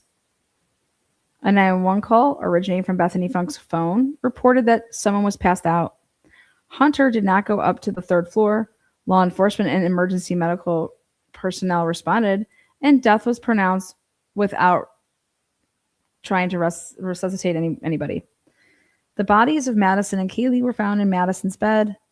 A knife sheath, subsequently identified as that of a K-bar knife, was discovered in the bed. All four of the deceased students had multiple sharp injury. Kaylee's dog was on the bed in her room unharmed. Dylan reported that she thought that she had heard the dog whimpering. What? When did she report that? What report is that in? That she had heard the dog whimpering and someone crying in the early morning hours of November 13, 2022? She heard a commotion and locked her bedroom door. What?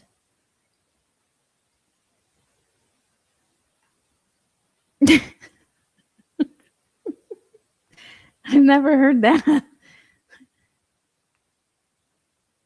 In a subsequent interview, Dylan said that she saw an unknown person approximately 5 feet away wearing a ski mask and all black in the kitchen at approximately 4 a.m., which was close to her bedroom door, walking toward the sliding door. She was scared, but did not call the police. Rather, she went downstairs to the first floor to sleep in Bethany's room. Brian Christopher Culver was subsequently identified as a suspect in the murders. A single source of male DNA was found by the Idaho State Police lab on the button snap, that's not accurate, of the knife sheath. The reason it isn't accurate because of all the lies. He was arrested on December 30th at his parents' home. He had driven home with his father for the Christmas break. A cheek swab taken from Brian Culver was a statistical match only to the DNA evidence found on the button snap of the knife sheath, although ISP forensics also swabbed other areas of the sheath. Why is this not there? Why is that being redacted? According to a report of Detective Danny Vargas of the Moscow Police Department, members of the prosecution team met with Veena Singh at the Spokane County Medical Examiner's Office on June 28th of 2023. Why a year later? And showed her a full-size K-bar knife. The report of the interview indicated that Dr. Singh stated the shape and size of the K-bar knife was consistent as being the weapon which could have caused the injuries on all 4 of the victims, and described some injuries depicted that the strength of the weapon itself and the force used could have been great.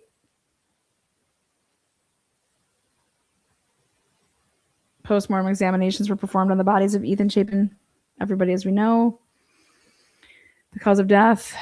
Additionally, in the opinion section of the report of the examination of Kaylee, it is stated that blunt force injuries of the head and asphyxiation injuries were listed as significant contributors to death.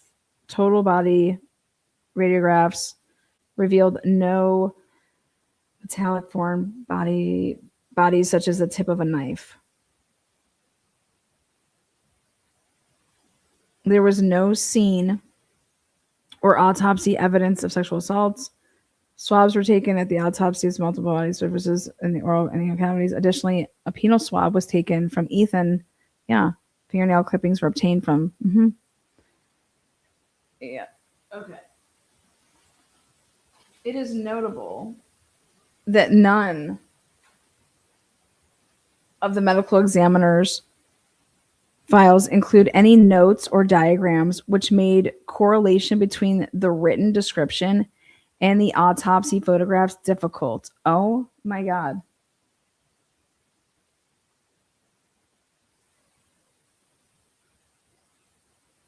Oh, Allie Tally, I just got your cash app. Woo! Foya's baby.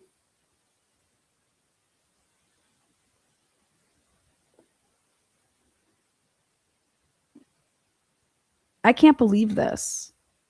There was no diagram done.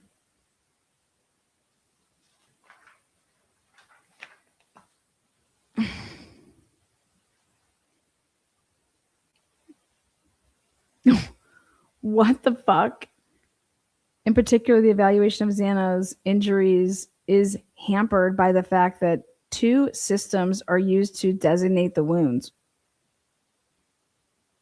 The wounds in the report of the postmortem examination are referred to numerically. However, the autopsy photographs include alphabetical labels.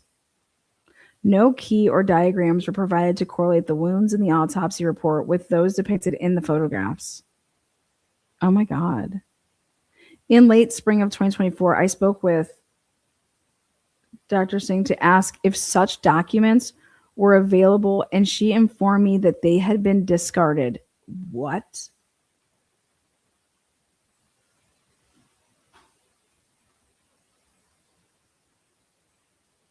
These fucking people, man. What do you mean they've been discarded? What are you talking about? Woohoo! Yuri, what's up, my motherfucker? You guys, this is sick. This is like, you get a case like this maybe once in a lifetime. This is why you actually become and get into your fields, you know? And this is what you do. Like, I don't know what that's like to be provided something and just totally shit myself. Okay. These people all shit themselves, and they should just be called out. Unreal. They had been discarded. What? I will summarize the autopsy findings of each of the decedents and comment specifically on some of the individual wounds. It should be noted that the autopsy reports label the wounds in each body region beginning with 1.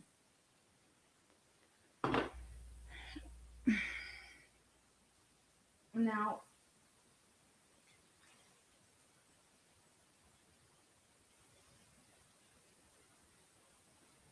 and I'm not going to go through all of these, but just the ones that I thought were significant.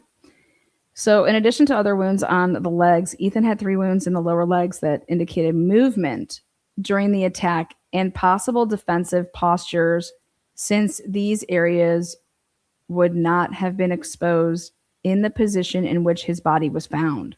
Love that description. But you know what? We're going to pick up here tomorrow. Go check it out, guys. I got to save my voice.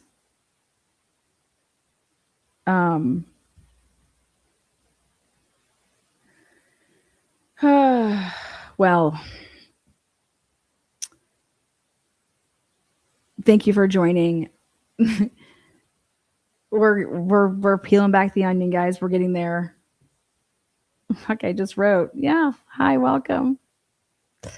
I might go live late night tonight after the World Cup game. If so, I'll pick up right here with going through Wolf and Turvey.